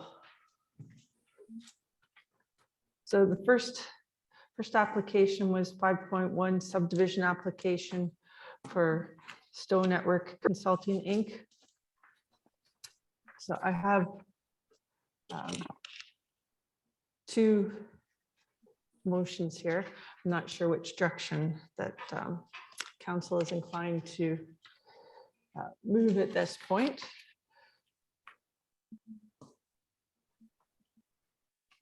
So I'll test the first one and see if we can get someone to move it. Mayor Comrie, did you have a comment before I read this? Well, yes, Madam Chair, I think based on the discussion that we had, the lengthy discussion that we had earlier, it seems like there is, more information about, about the particular lots in this subdivision and the topography and so on that needs to come forward. And so I don't believe that we're in a position to approve it or to recommend its approval, I should say, or to recommend additional conditions or whatever that could be put on it. So I'm kind of a mind that unfortunately, I think what we have to do is defer it and provide some direction that the further information that we need to make a recommendation comes forward. And so I'm inclined to want to move the second motion, which is that, we received the report for information and defer making a recommendation to the planning board. Okay, I will read that motion and see if we can get a seconder on it. So the motion reads subdivision application S01/2022 Stowe Network Consulting, Inc. 1262846 Canada, Inc. Graham Keene. Whereas John Jackson Planner, Inc. has prepared a memorandum for the Parry Sound Area Planning Board regarding subdivision application S01/2022 Stowe Network Consulting, Inc. 1262846 Canada, Inc. and provided a copy to the municipality of Whitestone. Now therefore it be resolved that the council of the municipality of Whitestone receives this memorandum as information and that the council of the municipality of Whitestone recommends this subdivision application be deferred. So you're making that motion, Mayor Comrie? I will. Do I have a seconder? Councillor McEwen. Discussion? Go ahead, Councillor McEwen. Yeah, Madam Chair, I'd like to see this have some time element to it. Not sure how we can do that. Maybe Mr. Jackson could have some comment on that. I know there's been a lot of information and I'm not sure what new can come forward. unless something can be looked at as an optional item in terms of number of lots, get some verification specific from North Bay Mattawa on the septic situation. Any comments on that, Mr. Jackson? I'm not sure whether there are any further council meetings which would be available for kind of deferring it to that time. I do know because of the obvious switch over to a new council, there'll be new planning board appointees. So we are not going to probably have an a planning board meeting before the new year.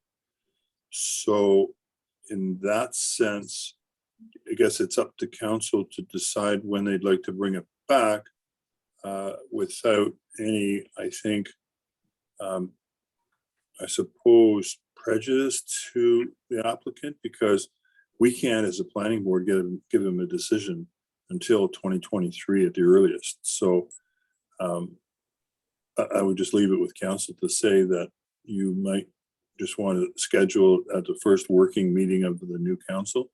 And I think I think Michelle would know that date better than I. Thank you. Thank you, Mr. Jackson. Councillor Lim? Yeah, I'm in agreement to the deferral. I'm the one some months ago that coined the phrase of we need to come up with a Whitestone solution here. Because once it leaves here and it goes to the Ontario Land Tribunal, all of us lose control of this, okay? And it costs tens and tens of thousands of dollars to all the parties that are involved in this. I don't even know at this point whether we're looking at 8 lots or 9 lots. I'm confused, okay? And maybe it's me, but anyway, the high water mark, McCormick's Pond, the septics, all this. I hear people saying, I got a letter today. I'd like to see that letter on the septic. There's enough concerns here, but I don't see the compromise. You know, maybe I'm wrong, but I basically see in front of us what I saw some months ago.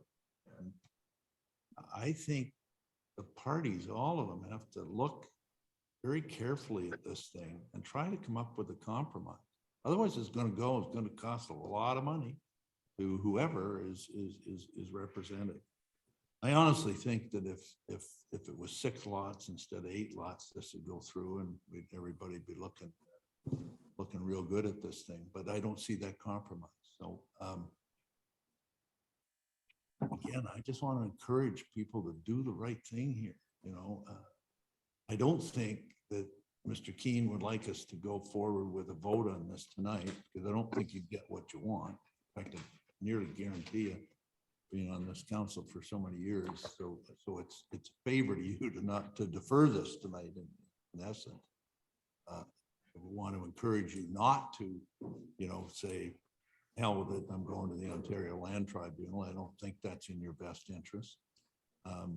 So again, if this doesn't come back till January to a new council, and it may, please look at compromise, right? So anyway, that's all I have to say. It's a statement, but I'll be voting for deferral. Thank you. Thank you, Councillor Lim. Any other comments? So is everyone in favor? Thank you. Carried.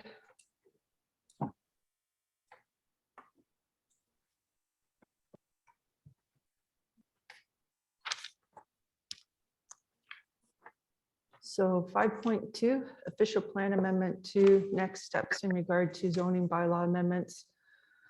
Memorandum from John Jackson, planner, dated October 11th, 2022, that the Council of the Municipality of Whitestone does hereby receive for information the memorandum from John Jackson, planner, dated October 11th, 2022, in regard to zoning bylaw amendments to support official plan amendment 2, and that staff be requested to advertise for a public meeting in support of the recommended zoning bylaw amendments. May I get a mover for that?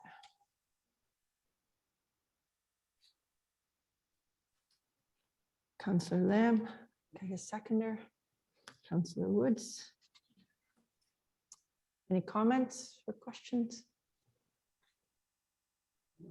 All in favor? Thank you. That's carried.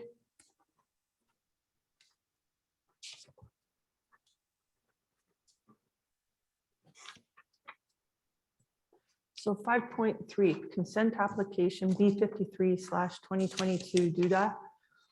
Whereas John Jackson Planner Inc. has prepared a memorandum for the Parry Sound Area Planning Board regarding consent application B53/2022 DUDA and provided a copy to the municipality of Whitestone. Now therefore be it resolved that the council of the municipality of Whitestone receives this memorandum as information, and that the council of the municipality of Whitestone recommends this consent application for approval in principle, subject to the following conditions. 1, that payment of a parkland dedication fee be made in accordance with the current municipal fees and charges by law. 2, that the new lots receive 911 addressing from the municipality. 3, that the newly created lots be rezoned to the rural use zone to recognize the configuration of the newly created lots. 4, that the applicant enters into a section 5126 consent agreement with the municipality of Whitestone to be registered on title by the applicant to include the recognition of the private access road for the new lots and to indemnify the municipality for any responsibility or liability for the access or maintenance of the road. And 5, that payment of all applicable planning fees be made to the municipality of Whitestone. Could I get a mover for this, please? Councillor McEwen, seconder, Councillor Lamb. Any discussion? Yes, Councillor Lamb. Yeah, why does the motion say approval in principle? Why aren't we just approving? Is that because there's a rezoning or something? Is that what it comes back to, Mr. Jackson? I think it's perhaps extraneous to have that wording in principle. Don't think you need it. Good, let's take it out. Or I'm not the mover, but I'm fine with that, yes. okay, take that out. So it's not just approved, it's not in principle, it's approved. Thank you. So just to clarify, that line will say, and that the council of the municipality of Whitestone recommends this consent application subject to the following conditions. Yeah. Any other comments or discussion? Seeing none. All in favor? Carried.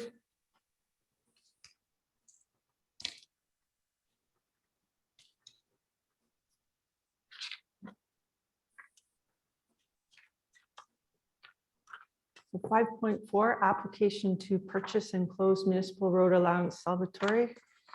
That the Council of Municipality of Whitestone hereby receives for information the memorandum from John Jackson dated September 14th, 2022, and the correspondence from Brian and Rita Marr, Tyler and Crystal Marr, and that the matter be referred to staff and the municipal planner to work with the interested parties and develop an alternate solution. Can I get a mover for that, please? Councillor Woods, may I get a seconder? Councillor Lamb, any discussion? All in favor? Carried.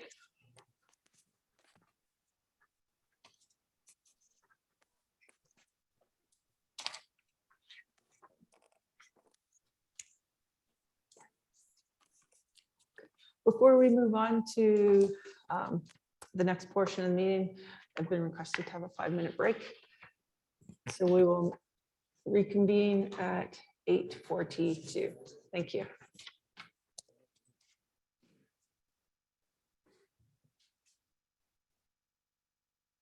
You had too much fun when you were a young lad, eh?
Oh, okay. Can you, let me just see if I. First, I'm gonna turn up the heat and then let's look at the map.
And there you sit, Kevin.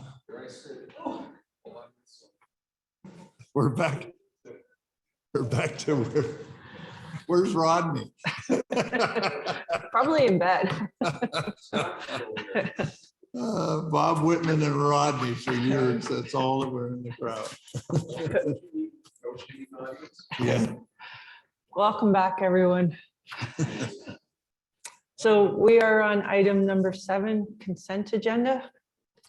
So whereas the municipality of Whitestone has reviewed the consent agenda consisting of 7.1 council and committee meeting minutes, 7.11 regular council meeting minutes for Tuesday, October 4th, 2022, 7.2 unfinished business listed on pages 4 to 8. Now therefore be it resolved that the council of the municipality of Whitestone does hereby approve the regular council meeting minutes of October 4th, 2022, and receives for information all other items contained in the consent agenda dated October 18th, 2022. Can I get a mover for that, please? Councillor McEwen, may I get a seconder? Councillor Woods, thank you. Any discussion? All in favor? Carried.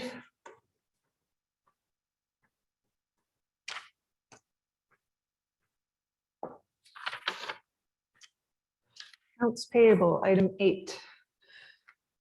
8.1 accounts payable, that the council of the municipality of Whitestone receive for information the accounts payable listing in the amount of $188,426.25 for the period ending October 15th, 2022. Could I get a mover, please? Councillor Woods, could I get a seconder, please? I'll second, Madam Chair. Thank you, Mayor Comrie. Any discussion?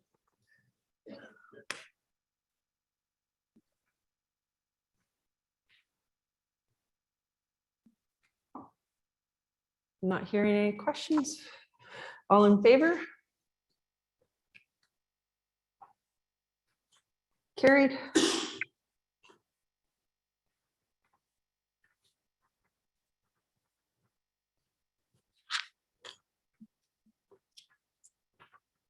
Okay, so we're on to staff reports. Our first staff report is 9.1. And that's staff report, budgetary control report for the 9 months ending September 30th, 2022.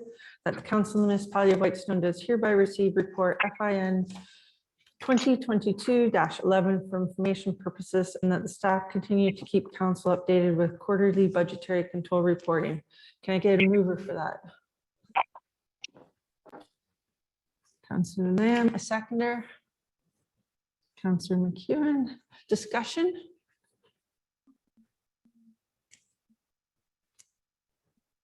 Madam CEO, did Manish want to speak to this or yourself?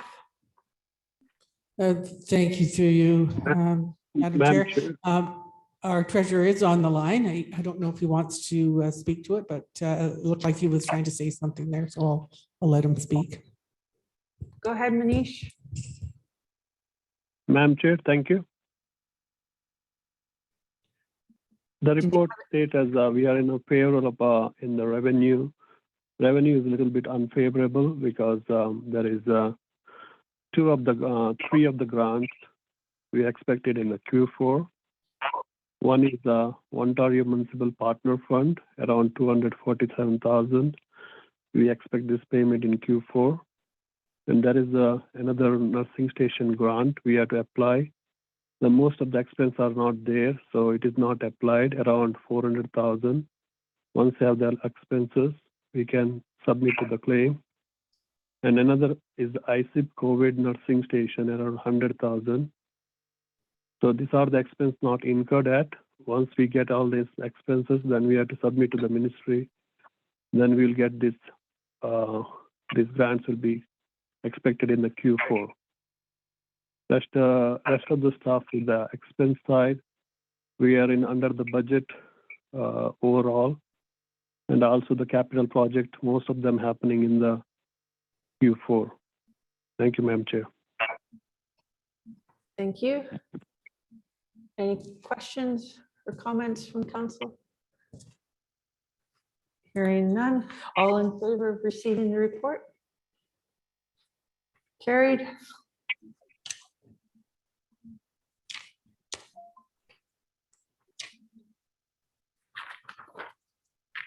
So we have staff report 9.2 item, staff report building 2020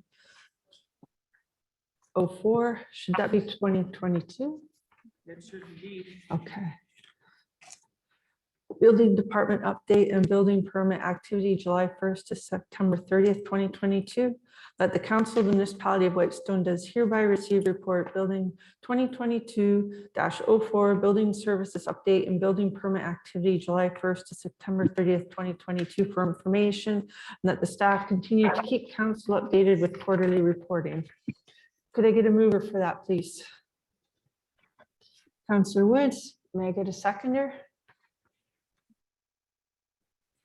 Councillor McEwen. Madam CEO, is our building official online to speak to this, or yourself? Our building, our CBO is not online, but I will speak to it very briefly. Again, good news for the municipality. There's been a good deal of activity this year, not quite as much as last year, but certainly the building permits are up. He did want me to let council know that he's been extremely busy, but he is working on implementing the cloud permit process. And it's coming along. He's done some training, created some reports, and with things slowed down a bit, he's going to be working with some very specific contractors who are very keen on getting involved in this.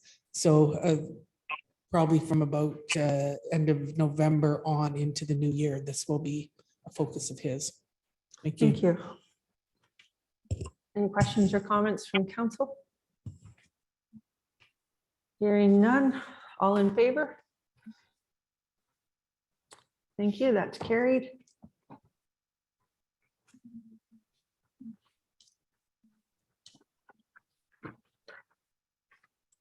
So we'll move on to staff report 9.3. Staff report PW 2022-11, request for proposal 2022-12 asphalt paving. That the council of the municipality of Whitestone does hereby receive report PW 2022-11, request for proposal 2022-12 asphalt paving. And that the council of the municipality of Whitestone hereby award the asphalt paving contract in the amount of $46,749.50 plus HST to Hall Construction Incorporated. Could I get a mover for that, please?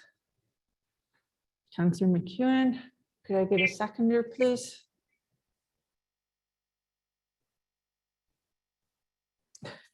Councillor Woods, discussion or questions? Councillor Woods.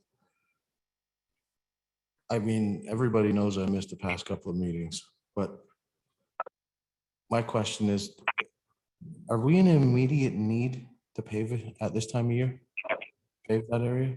I mean, we could let the contract out, but to me, this time of year is not ideal to do paving. I don't see the sense in trying to do it right now, me personally.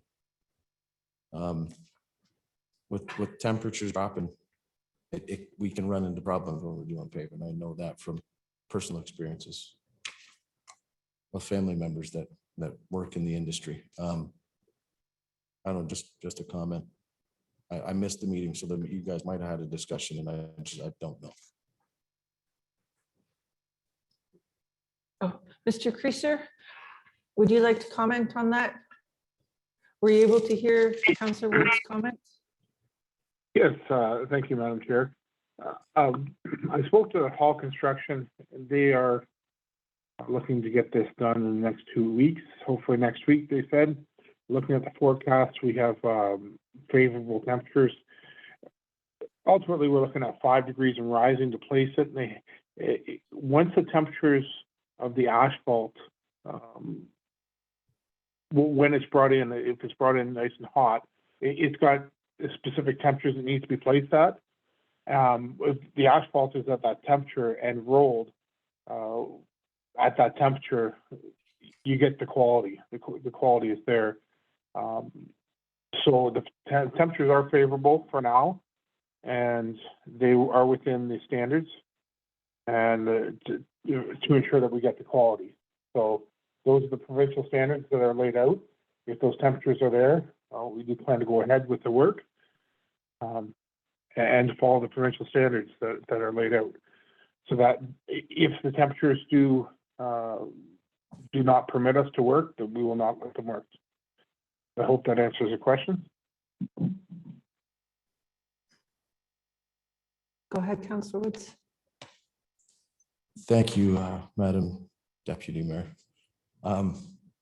One other, when I was reading in the background of the report here, the second paragraph says HL4 was requested, but alternatives would be considered. I looked up the tender on our website, and it specifically states that it's going to be HL4. So why would we have in here that alternatives would be considered if it was specifically stated in the tender that it has to be HL4?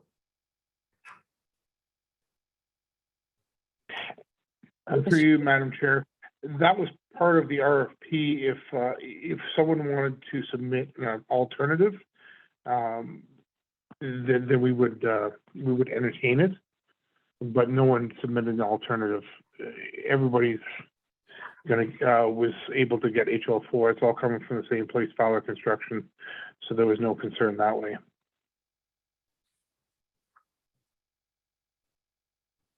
Good. David, correct me if I'm wrong. Normally when we're paving roads up in this area, is it not usually 2 layers that we do on something that's going to see heavy truck traffic, like the fire trucks coming in and out?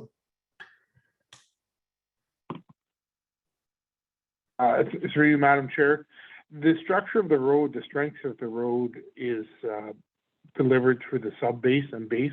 That's where your structure is delivered. The asphalt gives you a ride in your surface. 50 mils is a standard practice around here. If we did want to get into another, it would be a different sub-layer, but we typically work with just the 50 mils for municipal. We don't have any heavy industry in the area that would affect the asphalt. I don't think we need it. So we have the fire trucks there, we have our trucks there, but we don't have any heavy industry. The HL4 should be sufficient. We did pull up 50 mil as well, the 2 inches. That's what was existing there. It looked like there were some issues below. We had the rock outcrops that were in place, and then there was a few other spots that I found didn't have proper transitions. We corrected those when we dug everything up, and we look like we're going to get some quality road here in Church Street for many years. That was our intent, and to correct some of the issues that were underlying at the time. So my recommendation is we go forward. We got the temperatures, we get the asphalt, we meet the standards for the quality control. If everything meets, we go ahead. If we have to delay, then due to temperatures, then we'll do that. Okay, thank you. Councillor Lamb. Yeah, David, just a caution. I've been around long enough that I remember when it was paved the last time. And there were some issues with respect to the, I'm going to call them storm sewers there, flooding in that whole area because pavement was either higher than or lower than the storm sewers or something. So just watch what we're doing, I guess, to make sure that we don't replicate what happened. Because we had to then get the people in to rip all the asphalt up and fix it. So again, I'm just trying to recall exactly what the problem was, but it's just a caution. Thank you. Mr. Creasy, do you have a comment about that? Yes, thank you. That is noted. I did note that minor corrections in that area to improve the situation without ripping the whole area up. But I did note that we have done some corrections on the profile to improve the situation. This is not a full in that area where I believe you're speaking about, is close to the boat launch. That area, we didn't rip up that whole area, but we did do some profile corrections to hopefully correct that. So the water did positively flow into the catch basin. Thank you. Any other questions? Everyone in favor? Carried.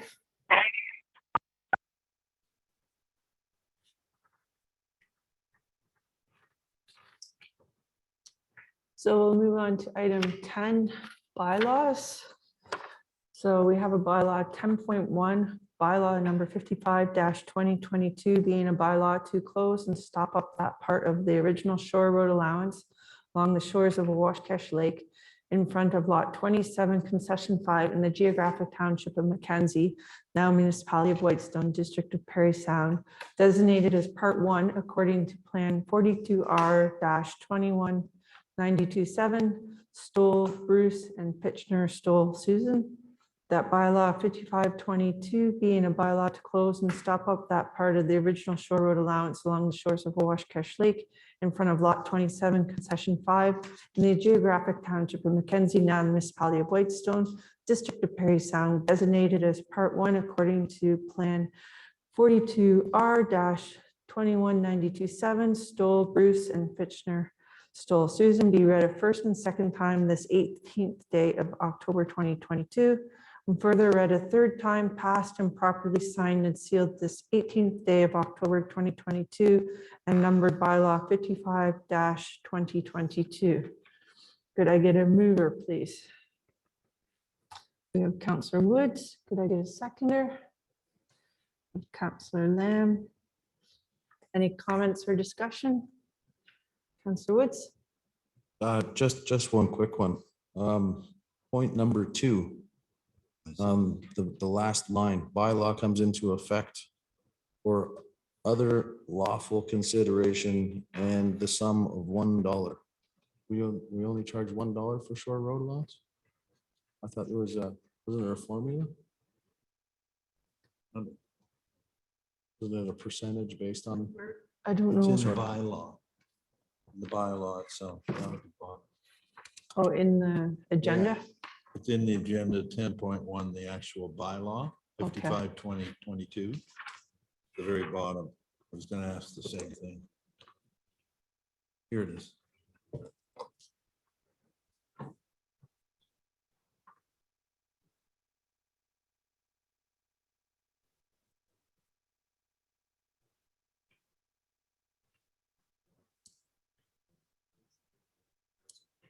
Yeah, I don't remember. I think.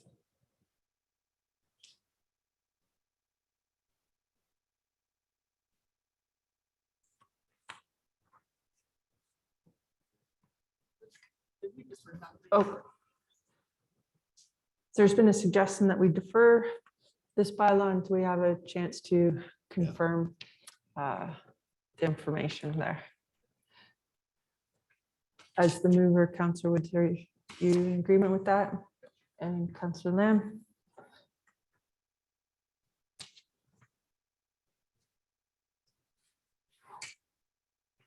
Everyone in favor? Are you in favor, Mayor Comrie? Well, actually, Madam Chair, I was going to point out to you that I mean, this is I think it's perhaps an odd thing to be here, but it comes into effect for other lawful consideration and the sum of $1. The other lawful consideration is the amount that the shore road allowance would be sold for. The $1 is it's kind of an archaic artifact that lawyers use because there's a theory that there has to be some minimum amount of money change hands in order for the thing to be binding, right?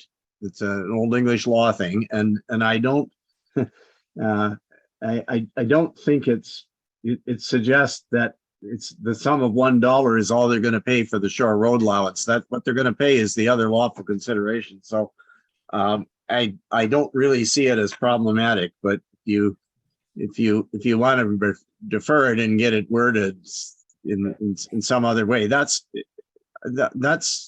kind of terminology is standard in lots of circumstances, you know, where they just want to say what the specific amount of it is. Normally, what I would expect to see there is I would expect to see wording that says, you know, for the amount to be paid is in accordance with our, you know, our policy for the sale of shore road allowances. But anyway. If I may, Madam Chair, I I'm would not like, convinced it's wrong as it is what I'm. well, in consideration how it's usually worded, I'm not sure where staff got that wording from, cut and paste from something else, but I don't think there's any urgency to this. We can bring this back November 1st and tidy this up. All in favor of, I'm fine with that. okay. Carried to defer.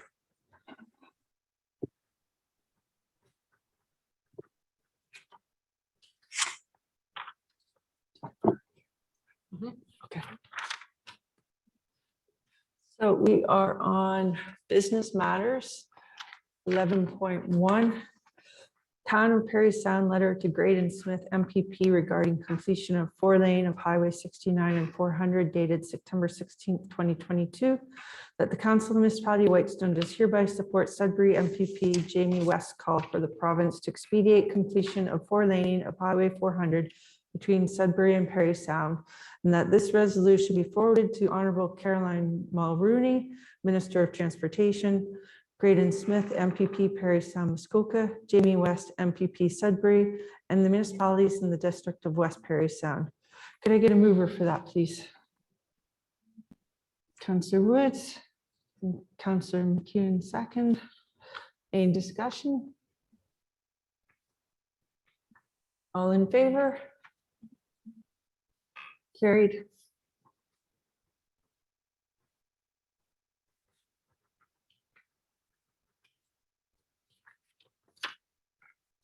(11.2) is a memo holiday office and landfill schedule 2022 that the Council of the Municipality of Whitestone hereby receives for information the memo holiday office and landfill schedule 2022, and that the Council of the Municipality of Whitestone hereby approves the holiday office and landfill schedule for 2022. Could I get a mover, please? Councillor Woods, a seconder. Councillor McEwen. Any questions or discussion? All in favor?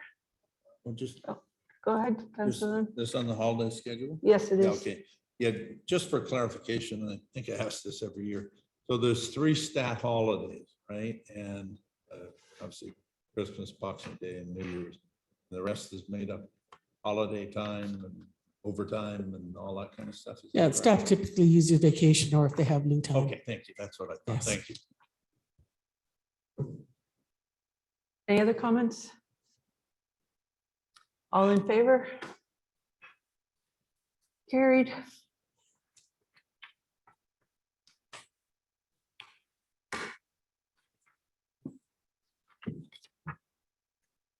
So item 11.3, memo committees of council and boards, that the Council of the Municipality of Whitestone hereby receives the memo committees of council and boards for information, that the Council of the Municipality of Whitestone hereby approves an extension of the appointment of the current members of the Recreation Committee to January 30th, 2023, or until committee members are reappointed or new committee members are appointed by the new municipal council.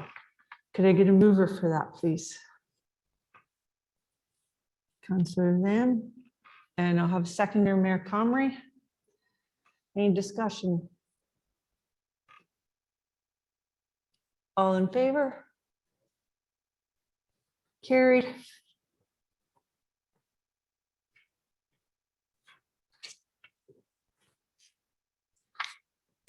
We'll move on to item 11.4, which is a memo from the Joint Compliance Audit Committee, alternate member appointment, that the Council of Municipality of Whitestone hereby receives memo, Joint Compliance Audit Committee, alternate member appointment for information, and that the Council of the Municipality of Whitestone hereby appoints Joel Kennedy to the West Prairie Sound Joint Compliance Audit Committee as the alternative member.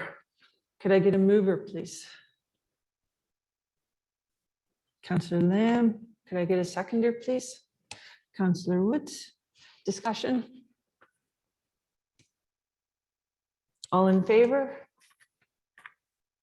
Carried.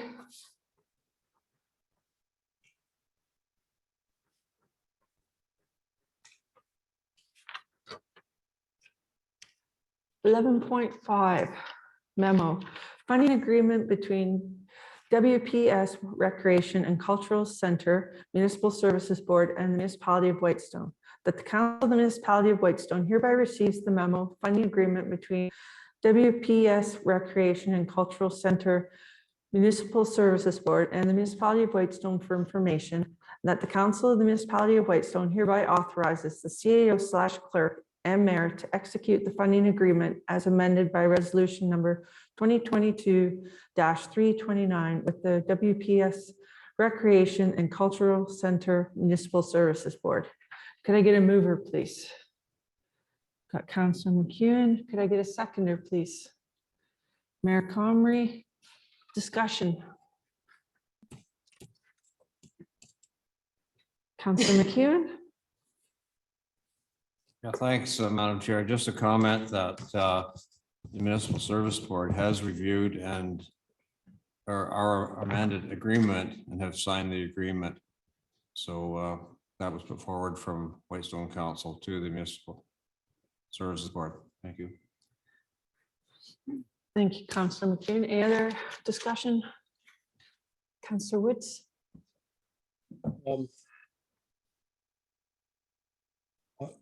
We're trying to pass another, or give the CEO direction to sign. To sign it. How are we doing that in lame duck if we didn't budget this? Madam CEO. As I think the memo points out, we did get some advice on that.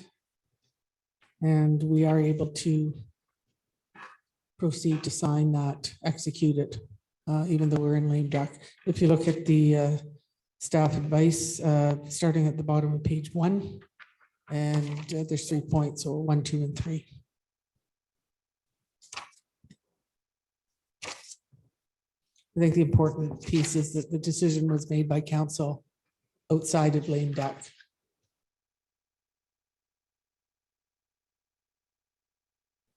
Councillor Woods.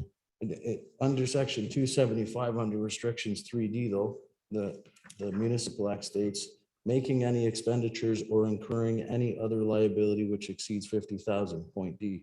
Under exceptions, clauses 3C and D do not apply if the disposition or liability included in the was not included in the most recent budget adopted by council before nomination day in the election.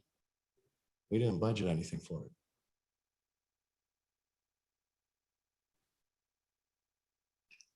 Madam Clerk.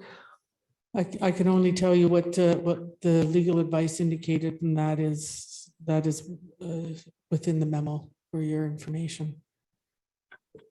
Can I ask who we got the legal answer from? Is that allowed to? Yes, Yeah. it came from John Mascaron. He is our new integrity commissioner.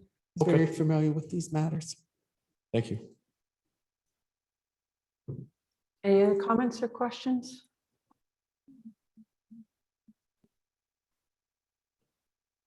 Should we have a recorded vote on this? Yes, we can. I'll write down that you requested that.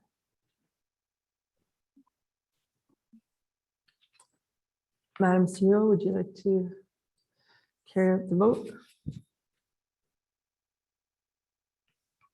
Thank you. Mayor Comrie, Yes. Councillor Lamb, Yes. Councillor McEwen, Yes. Councillor Woods, Abstain.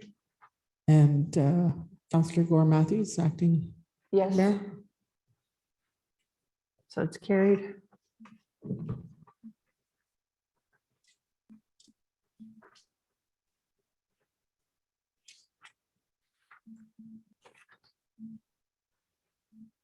Okay, on to item 12, correspondence. Whereas the Council of Municipality of Whitestone has reviewed the correspondence items as listed on page 9 of the October 18th, 2022 council agenda.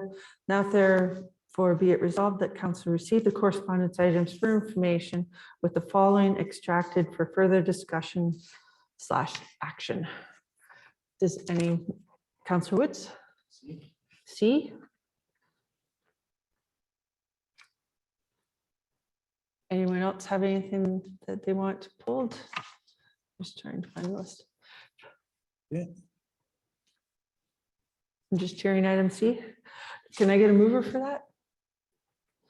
Councillor Woods in a second here. Councillor Lamb. All in favor? Carried. Would you like to speak to item C? Councillor Woods? Sure. Thank you, Madam Deputy Mayor. So the Ardbeg Community Club, I think we're all aware about the amount of work that many volunteers and people in the community have put into completely revamping and renovating the place, and they're doing a lot of good for the community out there. They're hosting a lot of events. I've had the opportunity to visit a couple of times for music night, and it's a great time. They are having some issues with the cost of home heating fuel going up, and they want to try and keep open. I just think if we could, and it's not going to break the bank, we should try and give them some money to help keep them open through the course of the winter.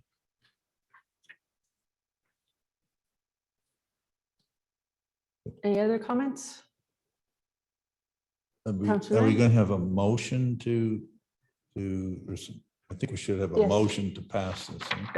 Um,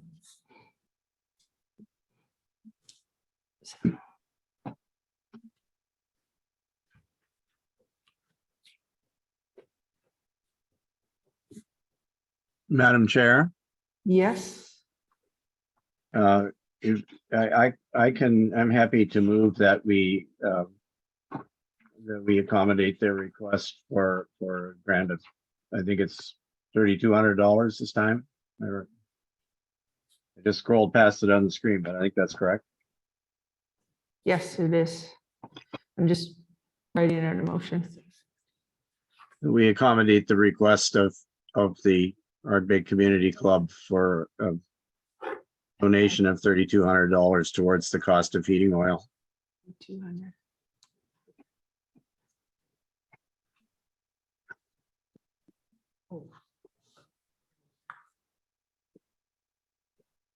So we're just doing some math that they think their heating is going to be $3,200 this year, and they have $340 left. Oh, my back, just I didn't read it that way. they have $340 left over from what we donated them last year.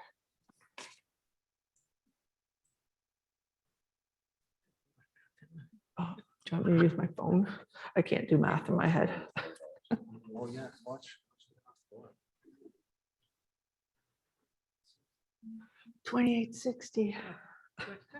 Well, Do we- they had some left over from last year. Why don't we just give them the $3,200? And Just then take it if through. it's a really bad winter, they have the, Yeah. the, I don't think we should take 340 on. Yeah, 3 last year, 3 this year. so I have here that the municipality supports the Ardbeg Community Club with a donation of $3,200 for heating. And you want to move that, Mayor Comrie?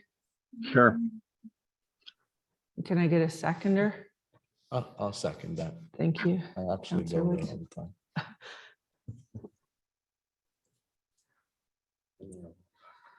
And Troy had asked me about this and I asked her to send the letter in together. Everyone in favor? Carried.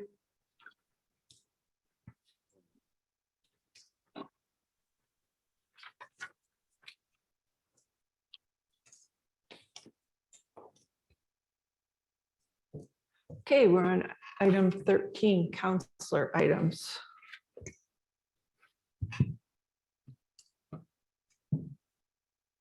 Does anyone have any? Well, I'll just give one, just because Councillor Woods was just mentioning all the events that are happening up at the Big Community Club. They're having a Halloween party on the 29th. It's the Saturday before 29th. Yeah.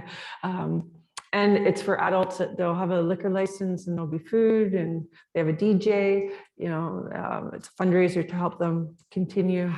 They were able to fundraise and put a new roof on. Now they're trying to fundraise to get new siding as well. So if you are looking for something to do on Halloween night, you could support the our Big Community Club with that. Madam Chair, I may make one comment. Yes, Councillor McEwen. I've attended my last planning board meeting last evening, and I will be attending the final OPP CPAC Community Policing Community or Committee this coming Thursday. So it's been a pleasure to represent the municipality of Whitestone on those two councils or two panels. Thank you. Thank you, Councillor McEwen. I just have one more item that I'll share, that the Whitestone Environmental Stewardship Committee, I applied for a grant that was a little time sensitive, and we were able to get $1,000 mini grant to promote the Grow Me Instead guide and information for in our municipality and in the region. So we have $1,000 to do some advertising. I'm not sure why I'm echoing, but yeah, so we got that grant, and I will, even if I don't have it done before I leave council, I will make sure that it's taken care of and executed. And if I'm not hearing any other items, do we have questions from the public? Any questions from anyone online? Looks quiet. So we will go to our confirming bylaw. That bylaw 56-2022 being the confirmatory bylaw for the council meeting of Tuesday, October 18th, 2022, be given a first, second, third, and final reading and is passed as of this date. Could I get a mover, please? Councillor Lamb, could I get a seconder? Councillor McEwen, all in favor? Carried.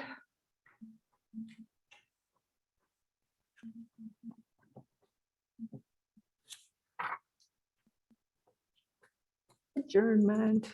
Whereas the business of the meeting has concluded, now therefore be it resolved that this meeting be adjourned at 9:23 p.m. until the regular council meeting of November 1st, 2022 at 6:30 p.m. or at the call of the chair. And I saw Councillor Woods hand up for that. Could I get a seconder? Councillor McEwen. Carried. Oh, everyone in favor? Carried.